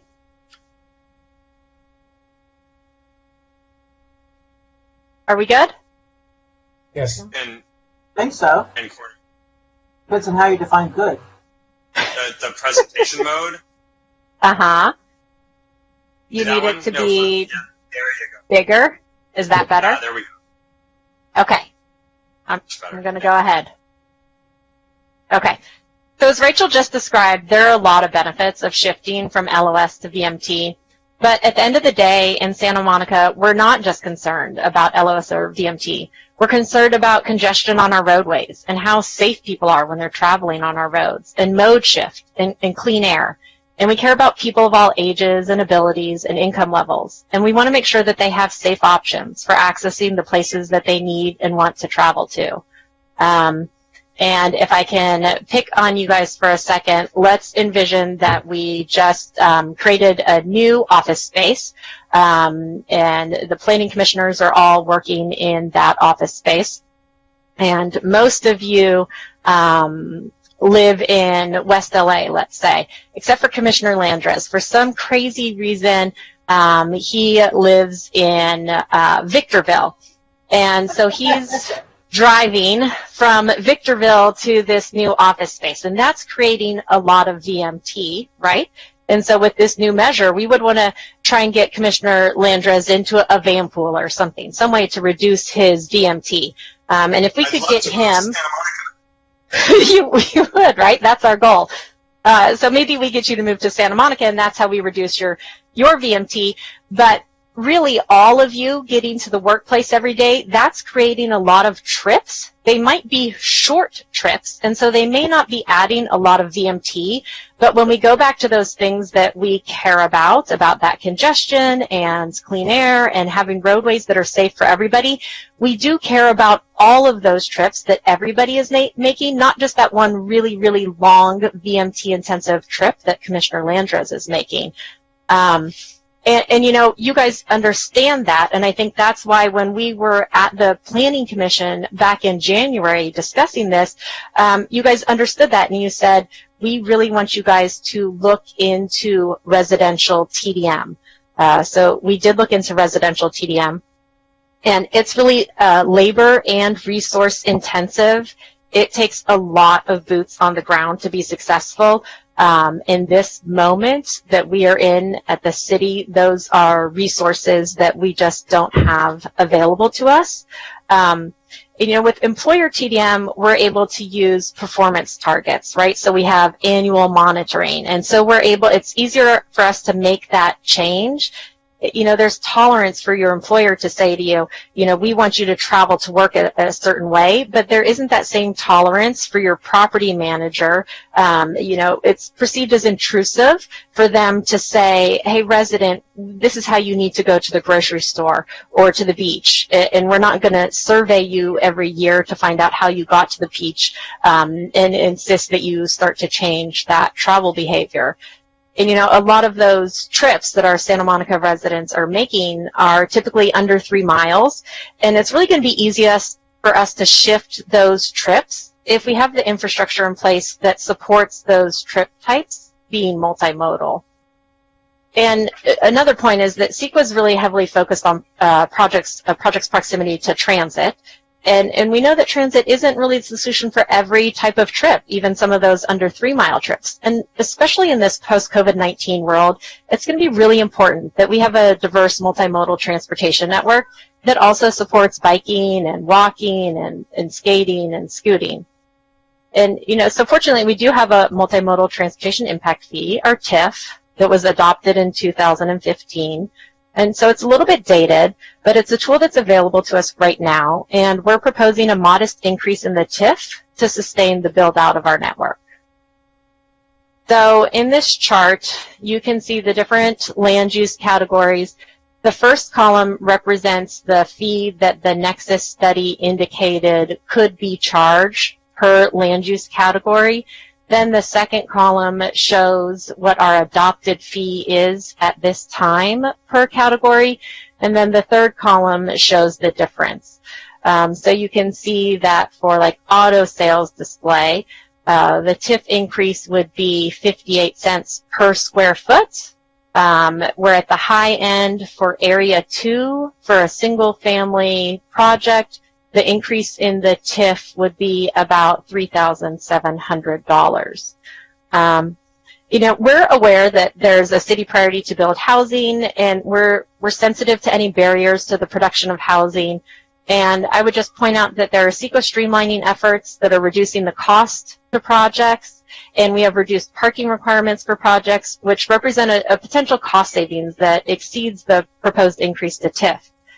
And, you know, at the end of the day, we really want to make sure that we're setting ourselves up to be successful by providing that much needed housing, but while also providing the transportation network that isn't overburdened, and it's safe and it's equitable and it meets the mobility and access needs of our community. And that's why we are proposing the increase to the TIF so we can continue to build out that network.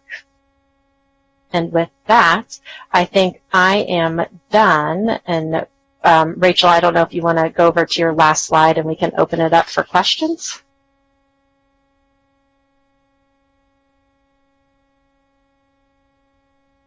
Yes, hold on one second. Rachel? Yes, let me share my screen here.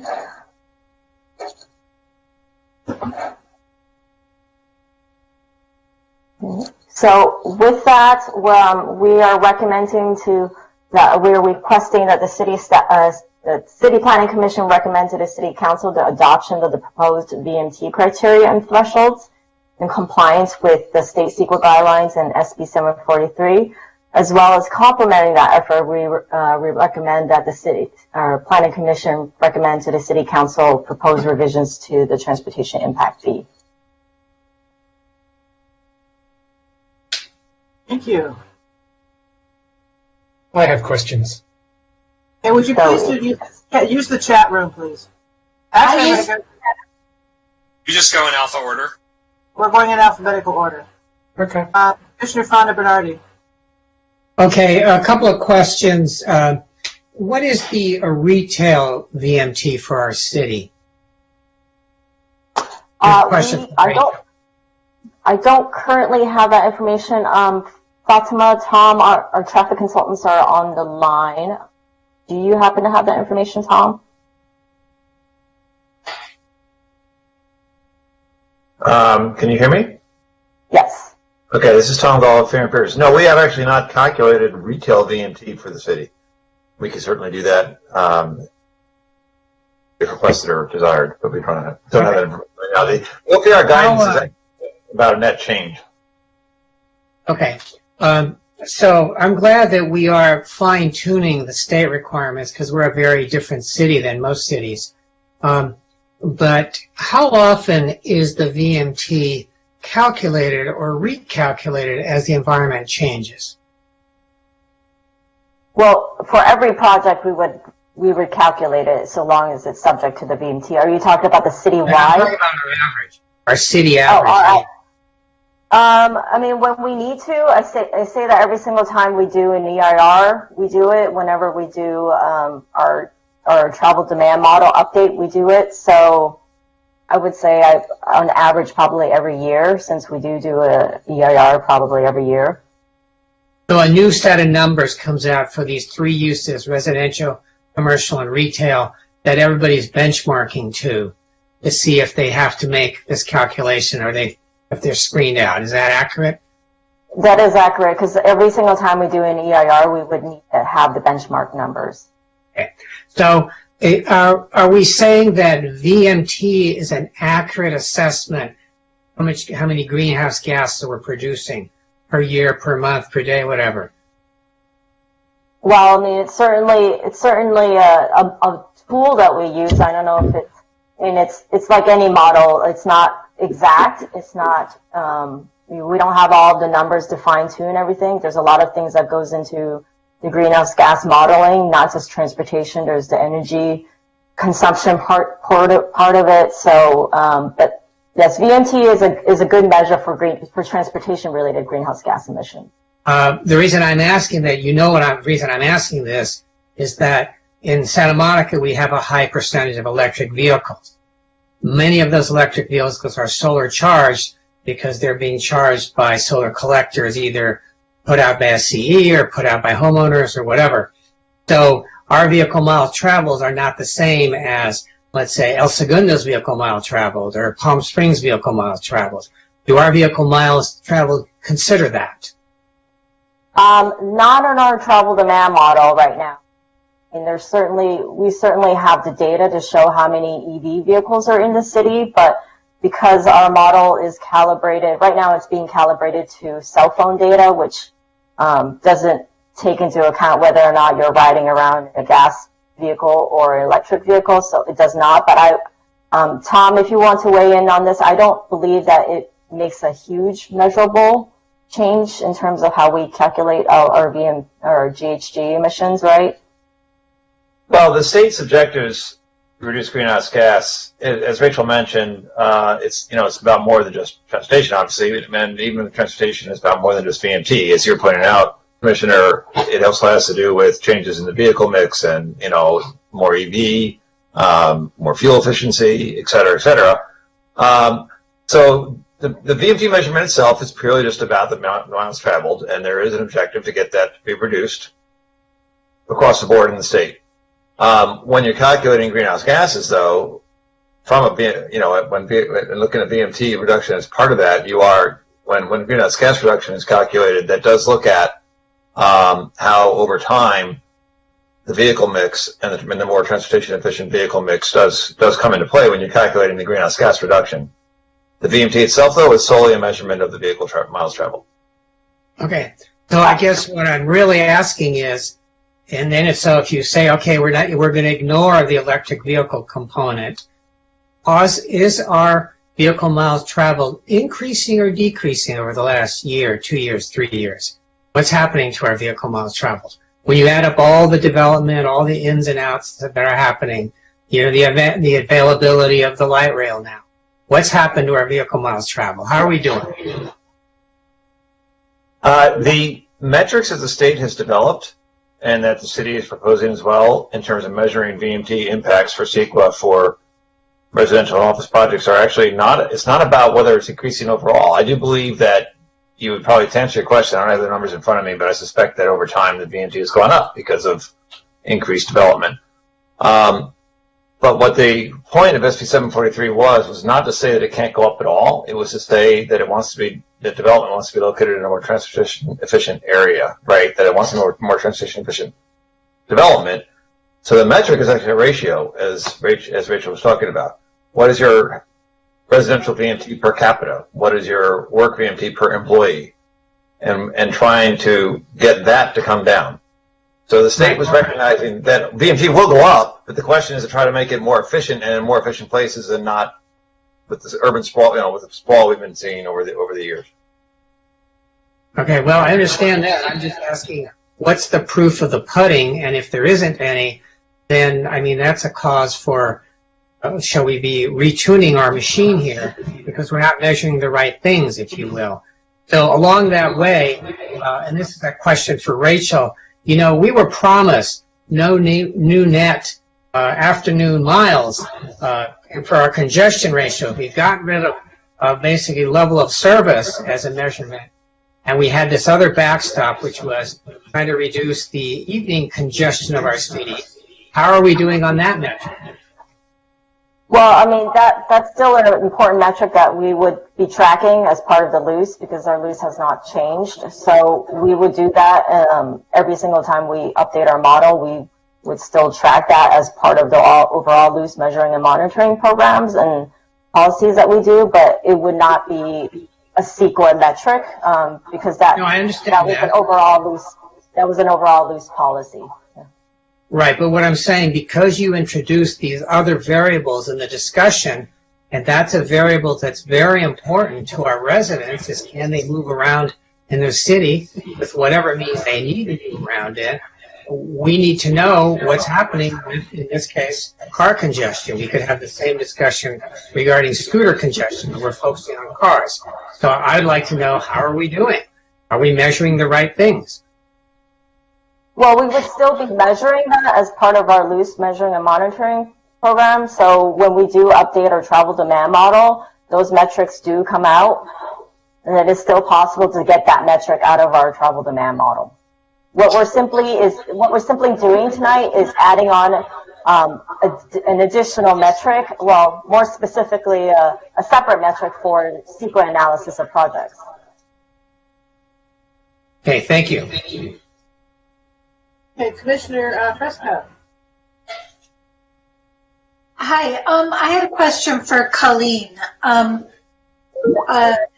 wanted to know, it's sort of a secondary thing really from the subject at hand, but what I really want to know is, can TIF money pay for something, for modes of transportation, for example, a local bus system that would actually help people in Santa Monica take those 3 mile or less? And Francie, I think, is also on the phone, and she might be more familiar with the list of projects that were included in the TIF Nexus study. I am not sure that a localized transit project like the one that you're talking about was included on our current TIF list. Francie, are you on the line, and is that your recollection as well? Yeah, no, I think we'd love to be able to fund that kind of service through the TIF. Unfortunately, state law prevents any impact fees that are assessed on development to go towards programs. They're very confined and constrained to physical infrastructure. So even if we wanted to, state law would prevent us from doing so. Yeah, I mean, you know, I've had this conversation with you on a regular basis since I've been on this commission. But, so basically, we're just building bike paths and we're only really serving one part of our transportation need, one part of our alternate mode of transportation needs. Is that right? And that there's not any way, we just have to hope that Big Blue Bus changes their business model to serve that? Yeah, I mean, I think it's it has a couple more complicated components there, which is that, you know, we're a fairly small city, and the return on investment of an on-demand service has yet to be fully analyzed. And so I think the city and the community has to look at how to invest money wisely and whether or not infrastructure or those services is the best way to use limited dollars. At the moment, unfortunately, I think you know, the cost per ride is surprisingly high. People are now, certainly in the next couple of years, going to be hesitant to get into something that is someone else's vehicle.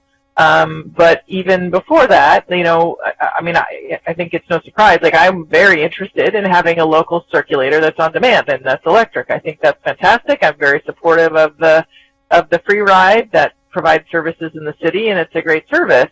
It's not cheap, and that's, I think, the challenge, right? Is there a sufficient density of demand, and is there an identified funding source that can make that a reality where the ROI actually pencils? And I don't know. I mean, if I could figure it out, gosh darn it, I certainly would love to deliver it tomorrow. It's been hard to figure out, and I don't deny that it's something that's attractive, but it's an undefined model and a solution we haven't found yet. So in the interim, we continue to look at ways in which we can undo some of the last sort of 70 years of kind of auto-centric street planning, so that we can create a scenario in which the fun, convenient, you know, attractive version of going where you're going is to get on an e-bike or something else that gets you there quickly.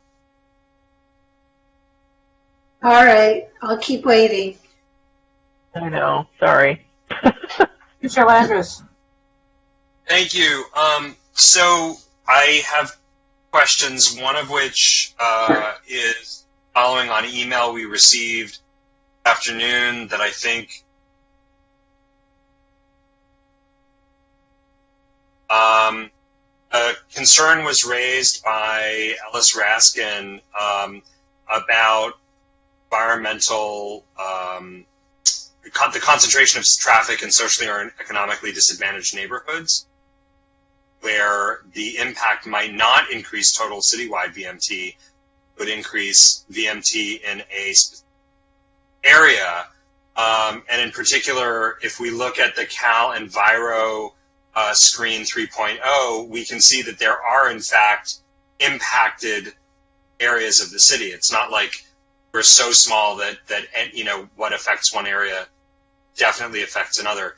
So I'm wondering whether there is an opportunity to explore the thresholds of significance, whether along the lines that Alice Raskin has proposed, the objective calculation would be the census tract or tracts, because you can actually look them up in Cal EnviroScreen, or some other measure. You know where I'm going with that question.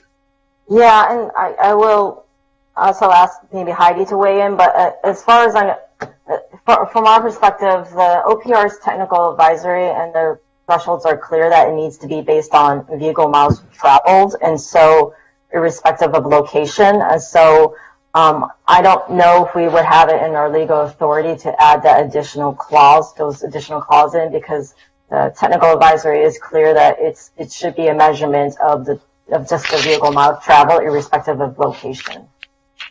No, but I think the issue is not the.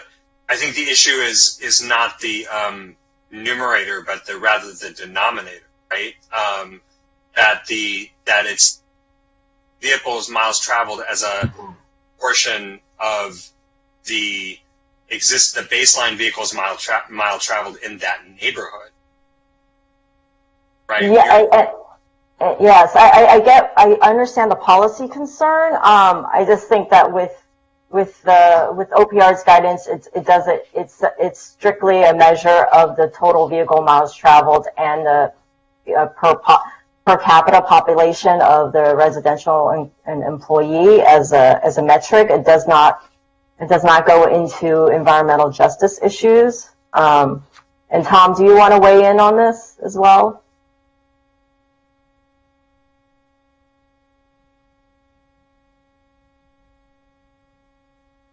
Hang on, sorry about that, I had to unmute. Yeah, I mean, I think you're right, Rachel, that OPR did not get into that question, because VMT reduction as a state objective is really about, greenhouse gas reduction is a global issue, right? So VMT reduction to help to achieve greenhouse gas reductions is somewhat, it's not location specific. It's not like a level of service impact at an intersection, which it very much is. So the state's guidance does not suggest that, you might have a different kind of criteria in one place than in another. It's just looking for VMT reduction, right? And I think the question also had to do with a transportation project that might be increasing VMT, or rather reducing VMT citywide, but maybe increasing it in one area.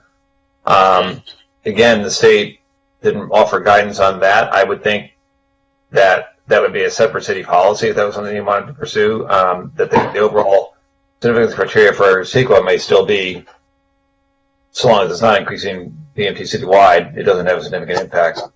But whether the city then also wanted to pursue a separate policy objective there would be a question for the city, I think. Okay. Sorry, can I also add in one more thing? Is that we do, in terms of the issues concerning environmental justice, like air quality and noise that are associated with the transportation project, those are looked at in terms of impacts on sensitive receptors. So they're looked at through the lens of the air quality analysis in the CEQA document, not necessarily the transportation effects. Okay. So, I mean, because again, and I'm all in favor of the switch. It's irrelevant because it's a state law switch, but I'm very happy about the switch from LOS to VMT. But to Tom's point, LOS was site specific in terms of its. Even when we had the city yards discussion about a year and a half ago, the question came up about bike paths through, and whether we needed to be looking at Cloverfield in Michigan or we needed to be looking at Olympic and Stewart, right? So that conversation that's very site specific then goes away, which is great on the macro level, but does raise questions. So if you're saying that we would be able to capture those changes by measuring other things, like, as you say, air quality impacts, I think that's important and probably does the trick. My second question has to do with parking. So my sense, and this goes to the question of whether or not to raise the fees and how much to raise the fees, but it also goes to where you've placed the parking calculation in the threshold analysis.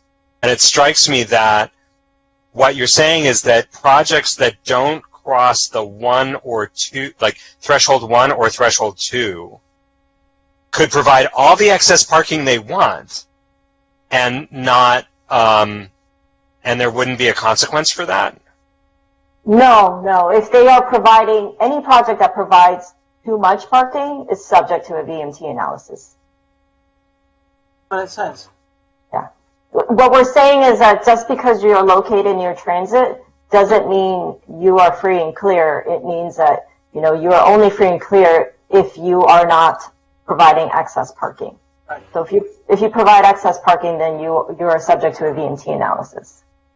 So you could be a small project. So basically where I'm going with this is, I think for people who are concerned about raising the fees too high, my answer to that is let's get rid of park minimums wherever we can, and then if that will reduce the cost of construction for any projects, make them much more feasible. And then if they choose to, but then on the other hand, if they then choose to provide excess parking, then they get dinged by VMT, right? Well, they would be subject to a VMT analysis. We're not necessarily saying they're having a significant impact, but they would be subject to a VMT analysis. Okay, so you can't skate through. Yeah. You can't pass out of one and pass out of two, and then a project's gonna get looked at on all three. So there is an incentive to eliminate parking minimums, and then let projects carry the burden of how much parking they want to provide and how much fee they want to pay.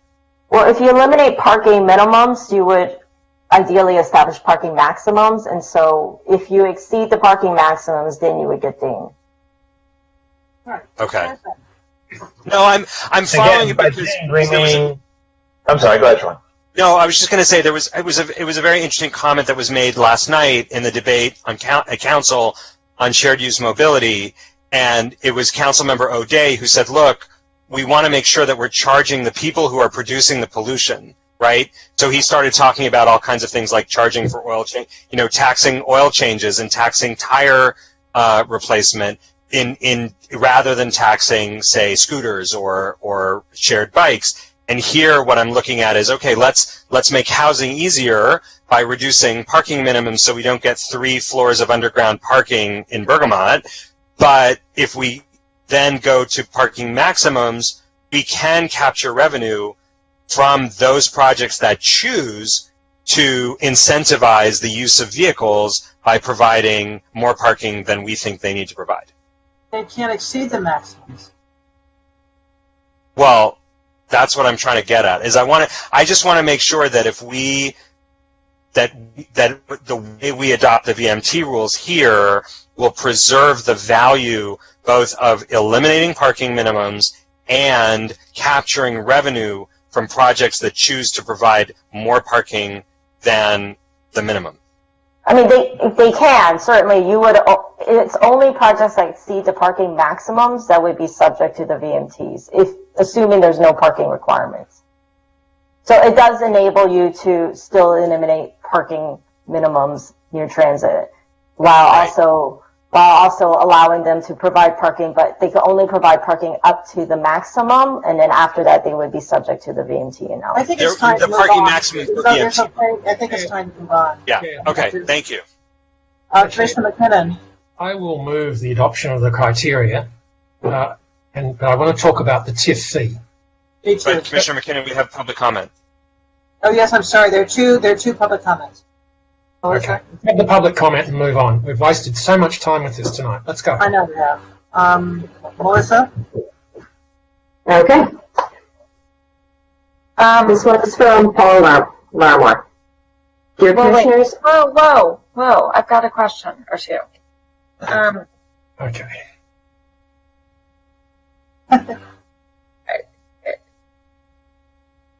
When you considered increasing the fee, did you take into consideration the fact that the Nexus study is 8 years old? And do we have any more recent update information about that? I have some real concerns about increasing the fees. Me too.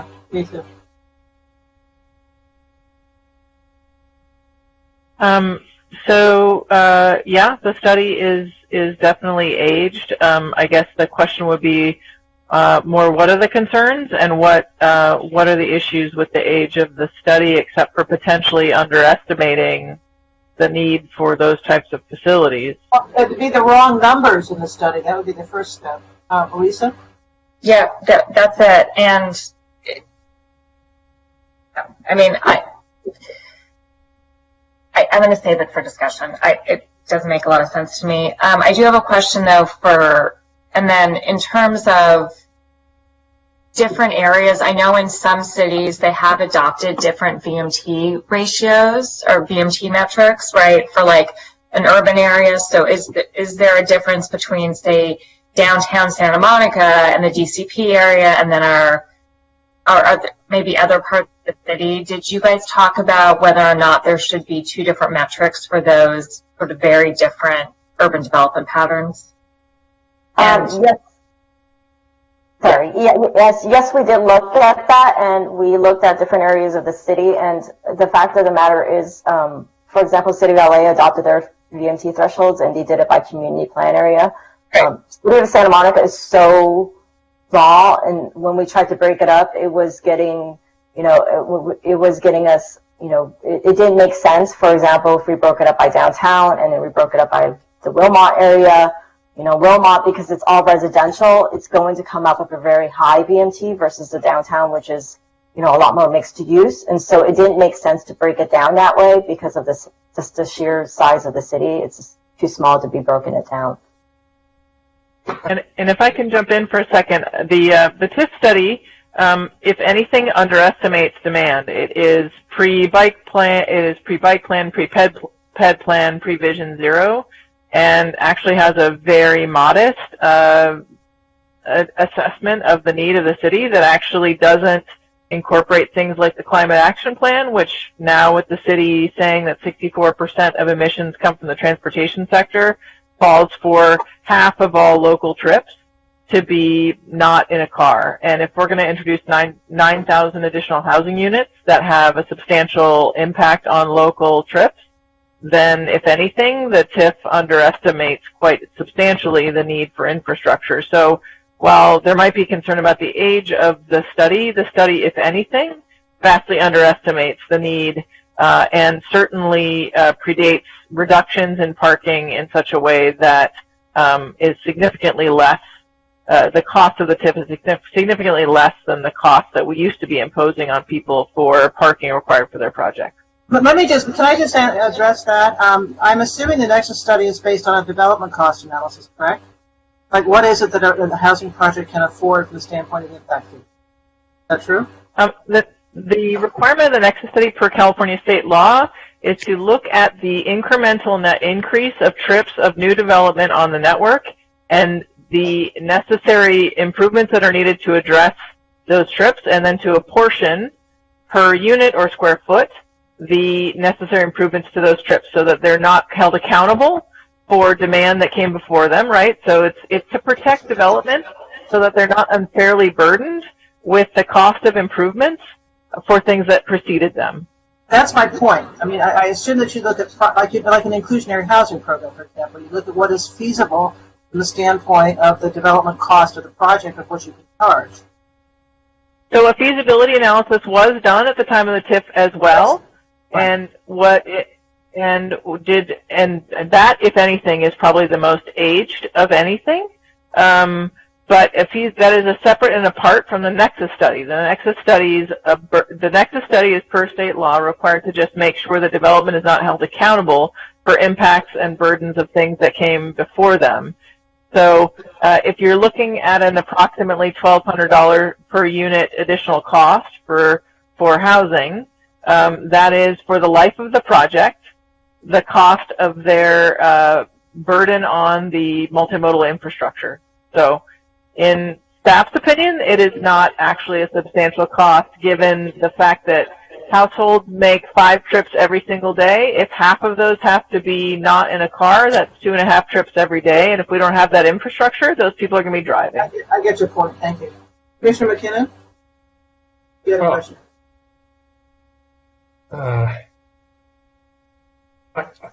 I'd actually like to move to the discussion phase now. I don't think any questions I have will add to the knowledge. So I'd prefer to hear the comment and then we'll move to the discussion. Actually, before you start, let's hear the 2 public comments. That's what I mean, yeah. Yeah. Okay, thank you. First from Paula Larmore. Dear Commissioners, I urge you to recommend against increasing the transportation impact fee as discussed in the staff report for item 10B. The cumulative effect of the city's existing package of community benefits and exactions for housing projects is it discourages most property owners from redeveloping their properties with housing. The city's standards and requirements have resulted in stemming new housing applications during a housing crisis. In December 2019, city staff submitted a staff report to the City Council along with an HRNA study dated November 20, 2019, indicating that the city's current community benefits requirements are discouraging redevelopment of properties for housing. See December 10, 2019 City Council staff report, item 4A. Notably, the HRNA presentation states that based on current assumptions, all retail apartment prototypes are likely to be developed under the 7.5% extremely low income scenario, but most are only marginal or unlikely to be developed with higher affordability percentages. HRNA Santa Monica AHPP update presentation, page 27 of Society. Since the city has eliminated the extremely low income scenario, the 2019 HRNA report documents that the city's current requirements for housing projects are not feasible for most projects. This is further evidenced by the lack of new housing development applications filed in recent years. See December 10th, 2019, City Council staff report, item 4A, page 17 to 25. Moreover, the economic downturn resulting from COVID-19 has dramatically changed the economic feasibility of new housing projects. Instead of considering increased fees to layer on top of an already infeasible package of community benefits and exactions, the city should be focusing on revisions that would incentivize new development and investments in our city. All. Is there a second comment? Yes, there is one more comment. It is one that Commissioner Landers made reference to before from Ellis Raskin. Dear Chair Lambert and Honorable Commissioners, I hope you're all staying safe and healthy during these unprecedented times. I am submitting the following comments to be read into the public record for Agenda Item 10B at tonight's meeting, adopting transportation impact thresholds. Thank you, Chair Lambert and Honorable Commissioners. First and foremost, I'd like to thank staff for their hard work on this issue. However, I do have one recommended modification to the new proposed thresholds of significance. According to page 12 of the staff report, under the new threshold of significance for transportation projects that add roadway capacity or build new roadways, a significant impact would occur if the project being reviewed would increase total citywide VMT.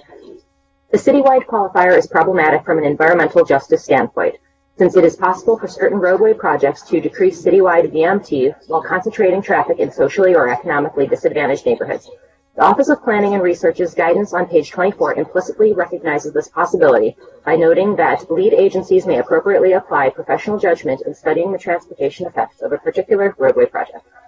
To resolve this issue, I recommend adding the following sentence to the threshold of significance.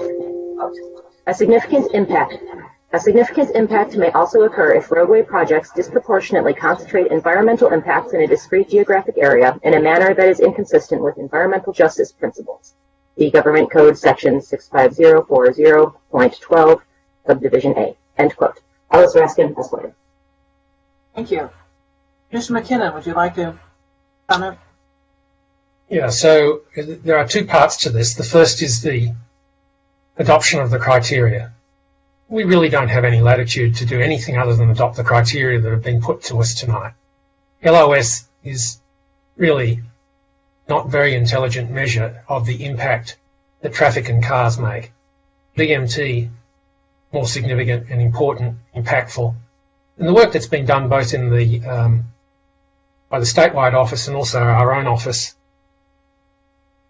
is really significant. It's been, you've seen it coming over several years. So it gets to where we want to get to. And just as we've slowly reduced our reliance on water by setting targets that bend the curve down, this does the same thing. So that bit, it seems to me, is relatively uncontroversial. Second part, the TIF, that does concern me. And in the 8, 9 or 10 years that I've been on this commission, I've been in favour of higher fees on developers every single time and right to the max. And I normally wouldn't revile from that, except that in the last month, 20 million Americans have become unemployed. We are at the beginning of at least a several-year, if not multi-year decade, economic recession. It's going to be hard to keep on raising fees, taxes and charges on people in this city when there is literally no spare money. And of all of the fees that I would want to raise. This one is the one that's closest to my heart because it produces the mobility changes that I want to see. But I'm going to argue that we don't raise the TIF fee tonight. And I think at this moment it would send exactly the wrong message to everyone about whether or not we get the gravity of the situation. And I'm extremely pessimistic about where we're at, where we will be at, and what it will mean to us going forward. So that's what I'd like to put to you. We adopt the first part, and the second part we reject. Would you like to make a motion? I will move that as a motion. Okay. Is there a second? I'll second that. Okay, Elisa seconded it. May I ask a question of Heidi or Jing? Are the fees our purview, or will council ultimately make those? Council will ultimately make those decisions, but I'm just wondering whether fees are ours to actually stop, or whether we're simply making a recommendation. Well, we're making a recommendation. But You're making a recommendation, so that recommendation will be included. Fees, in order to adopt them, have to go through a particular noticing process anyway. So ultimately, it is ultimately a council's policy decision, upon this. But certainly, the Planning Commission's recommendation will be included in that report to the council. I would like to say something. I want to totally support what Commissioner McKinnon was saying. There have been innumerable articles written over the past 6, 8, 10, 12 months about the cost of housing in California. And one of the major factors playing into that cost is local fees. And Santa Monica is pretty high on the spectrum, pretty far down the spectrum, up high in the spectrum in terms of what we charge. And I just don't want to see any more put onto housing projects, particularly when the feasibility study is 8 years old. I mean, those are development costs that are probably 50% higher today than they were then. And I think it sends a really bad message, so I agree with Commissioner's bifurcated action. Commissioner Fonda-Bernardi? He's muted. Yeah. You're muted. Still not Still on muted. Still muted. You have to unmute yourself. Yep. There you go. Question for Jing, maybe you can answer this. How much does a VMT study cost? I think Rachel or Tom, we actually did talk about this, and I can't quite remember that there was an estimate of a number, right? I think it was less than a traffic study, but I was about to say, compare peers. It'll depend on the project and the size of the project and a number of factors, but it actually is less than what it would cost to do a level of service-based traffic study the way the city used to do them. Okay, but just give me an order of magnitude. Are we talking $10,000, $30,000? What are we talking about? You would not be surprised to expend at least this amount of money on something like that. Well, I'm not sure that all of the components of what the study might look at have been totally figured out yet, because it's not just VMT. There are others, Appendix G questions in the CEQA guidelines that are looked at as well. And whether the city wants anything else looked at beyond the CEQA issues. I don't think Rachel, I don't know if all of that has been figured out yet. Well, I think the question, I think we're just looking at the VMT portion of it. Okay. Everything else would be looked at internally, in-house. Then it's probably more like, again, it's going to depend on the project, but say 20,000. Okay. So what we're really saying is that we have wiped out $1 zillion, billions of dollars of parking spaces that are no longer being required, and we might have to justify that with a $20,000 VMT study. It just seems like the fees are irrelevant in the development of a project on this scale, on the scale of the parking studies and on the scale of the parking mitigation fees. Because let's be honest, those bike paths are not free. Those other modes of transportation are not free. They have to be built and supplied in an environment that's very tight. And so this seems to be an area where there is a linkage between what the citizens are getting and what is being paid for. So I'm not having any problem with raising the fees. I think the fees are going to have to be raised in this environment. I don't see a way around it. Chair, if I can just add a little bit of background, we've obviously worked with the commission a long time with respect to fees and impact fees. And if you recall, during the DCP adoption, we were talking about the incremental fees and what have you. I certainly hear the commission's concern with respect to fee increases, and some of the feasibility analyses that have been done recently. I do want to draw a distinction between those because what we were looking at was increasing affordable housing requirements, which are a 55-year obligation on the project versus a one-time payment at the beginning of a project. We did run some back of napkin numbers on some prototypes that we used and we'll be developing for the housing element work, both in Area 1 and Area 2. These are $120,000 difference or what have you potentially. Again, one-time payments, with a project within the scale of the overall cost of the project. And I'm seeing the same articles you are. They're talking about affordable housing. Affordable housing does not pay these fees. These are specifically market rate projects. So I just want to provide that context, in terms of when you're talking about cost of housing and the analyses the city has done recently, they are two different animals with respect to what we were looking at for affordable housing requirements versus a one-time payment of an impact fee that is known ahead of time and is included within the project pro forma. Okay, thank you. We're actually going to bifurcate the motion, and is that okay with you, Commissioner McKinnon? Cool.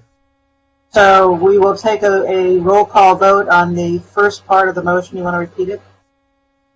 We adopt the criteria as set forward in the planning department report, or VMT. Was that seconded by Elisa? Second. Okay, let's take a roll call vote.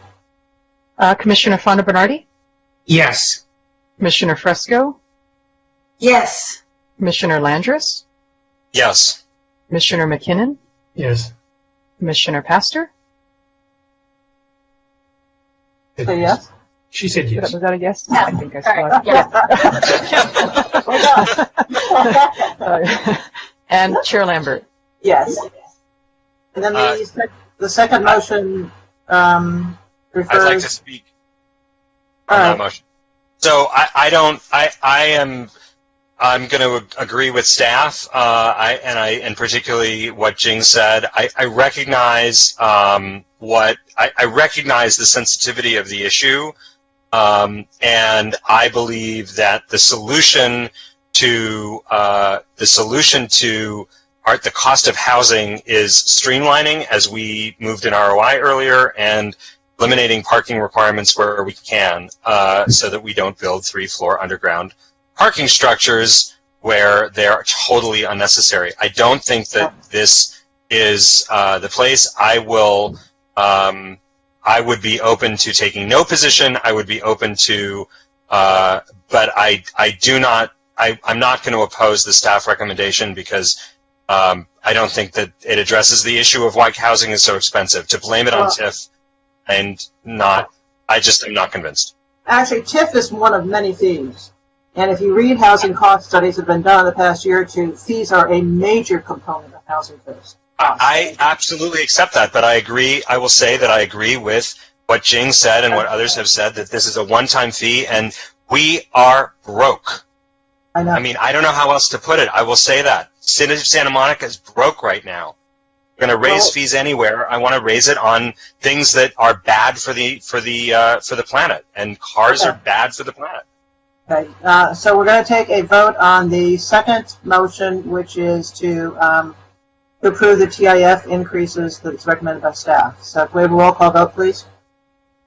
Wait, what's a yes vote and what's a no? What's a yes and a no? Yes vote is going with staff recommendation. Thank you. Commissioner.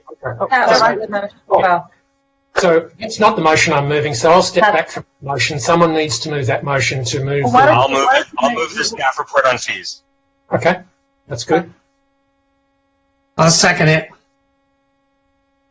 Okay, roll call vote.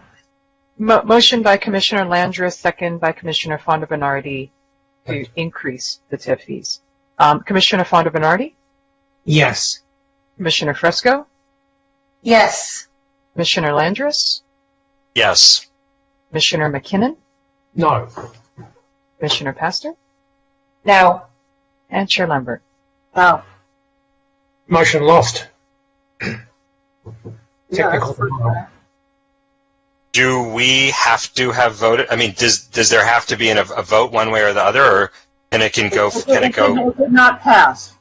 I understand that. Is the city council able to take action without an affirmative Of course. planning commission? I mean, they've overruled us in the past. Of course they can do that. Well, right, and this is not a procedural requirement in order to raise the fee, just to be clear. Thank you. That was my question.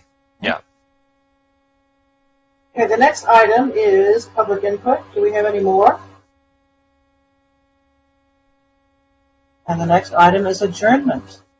Meeting is hereby adjourned. Thank you all for hanging in there. 4 hours. I know. Wait till next week.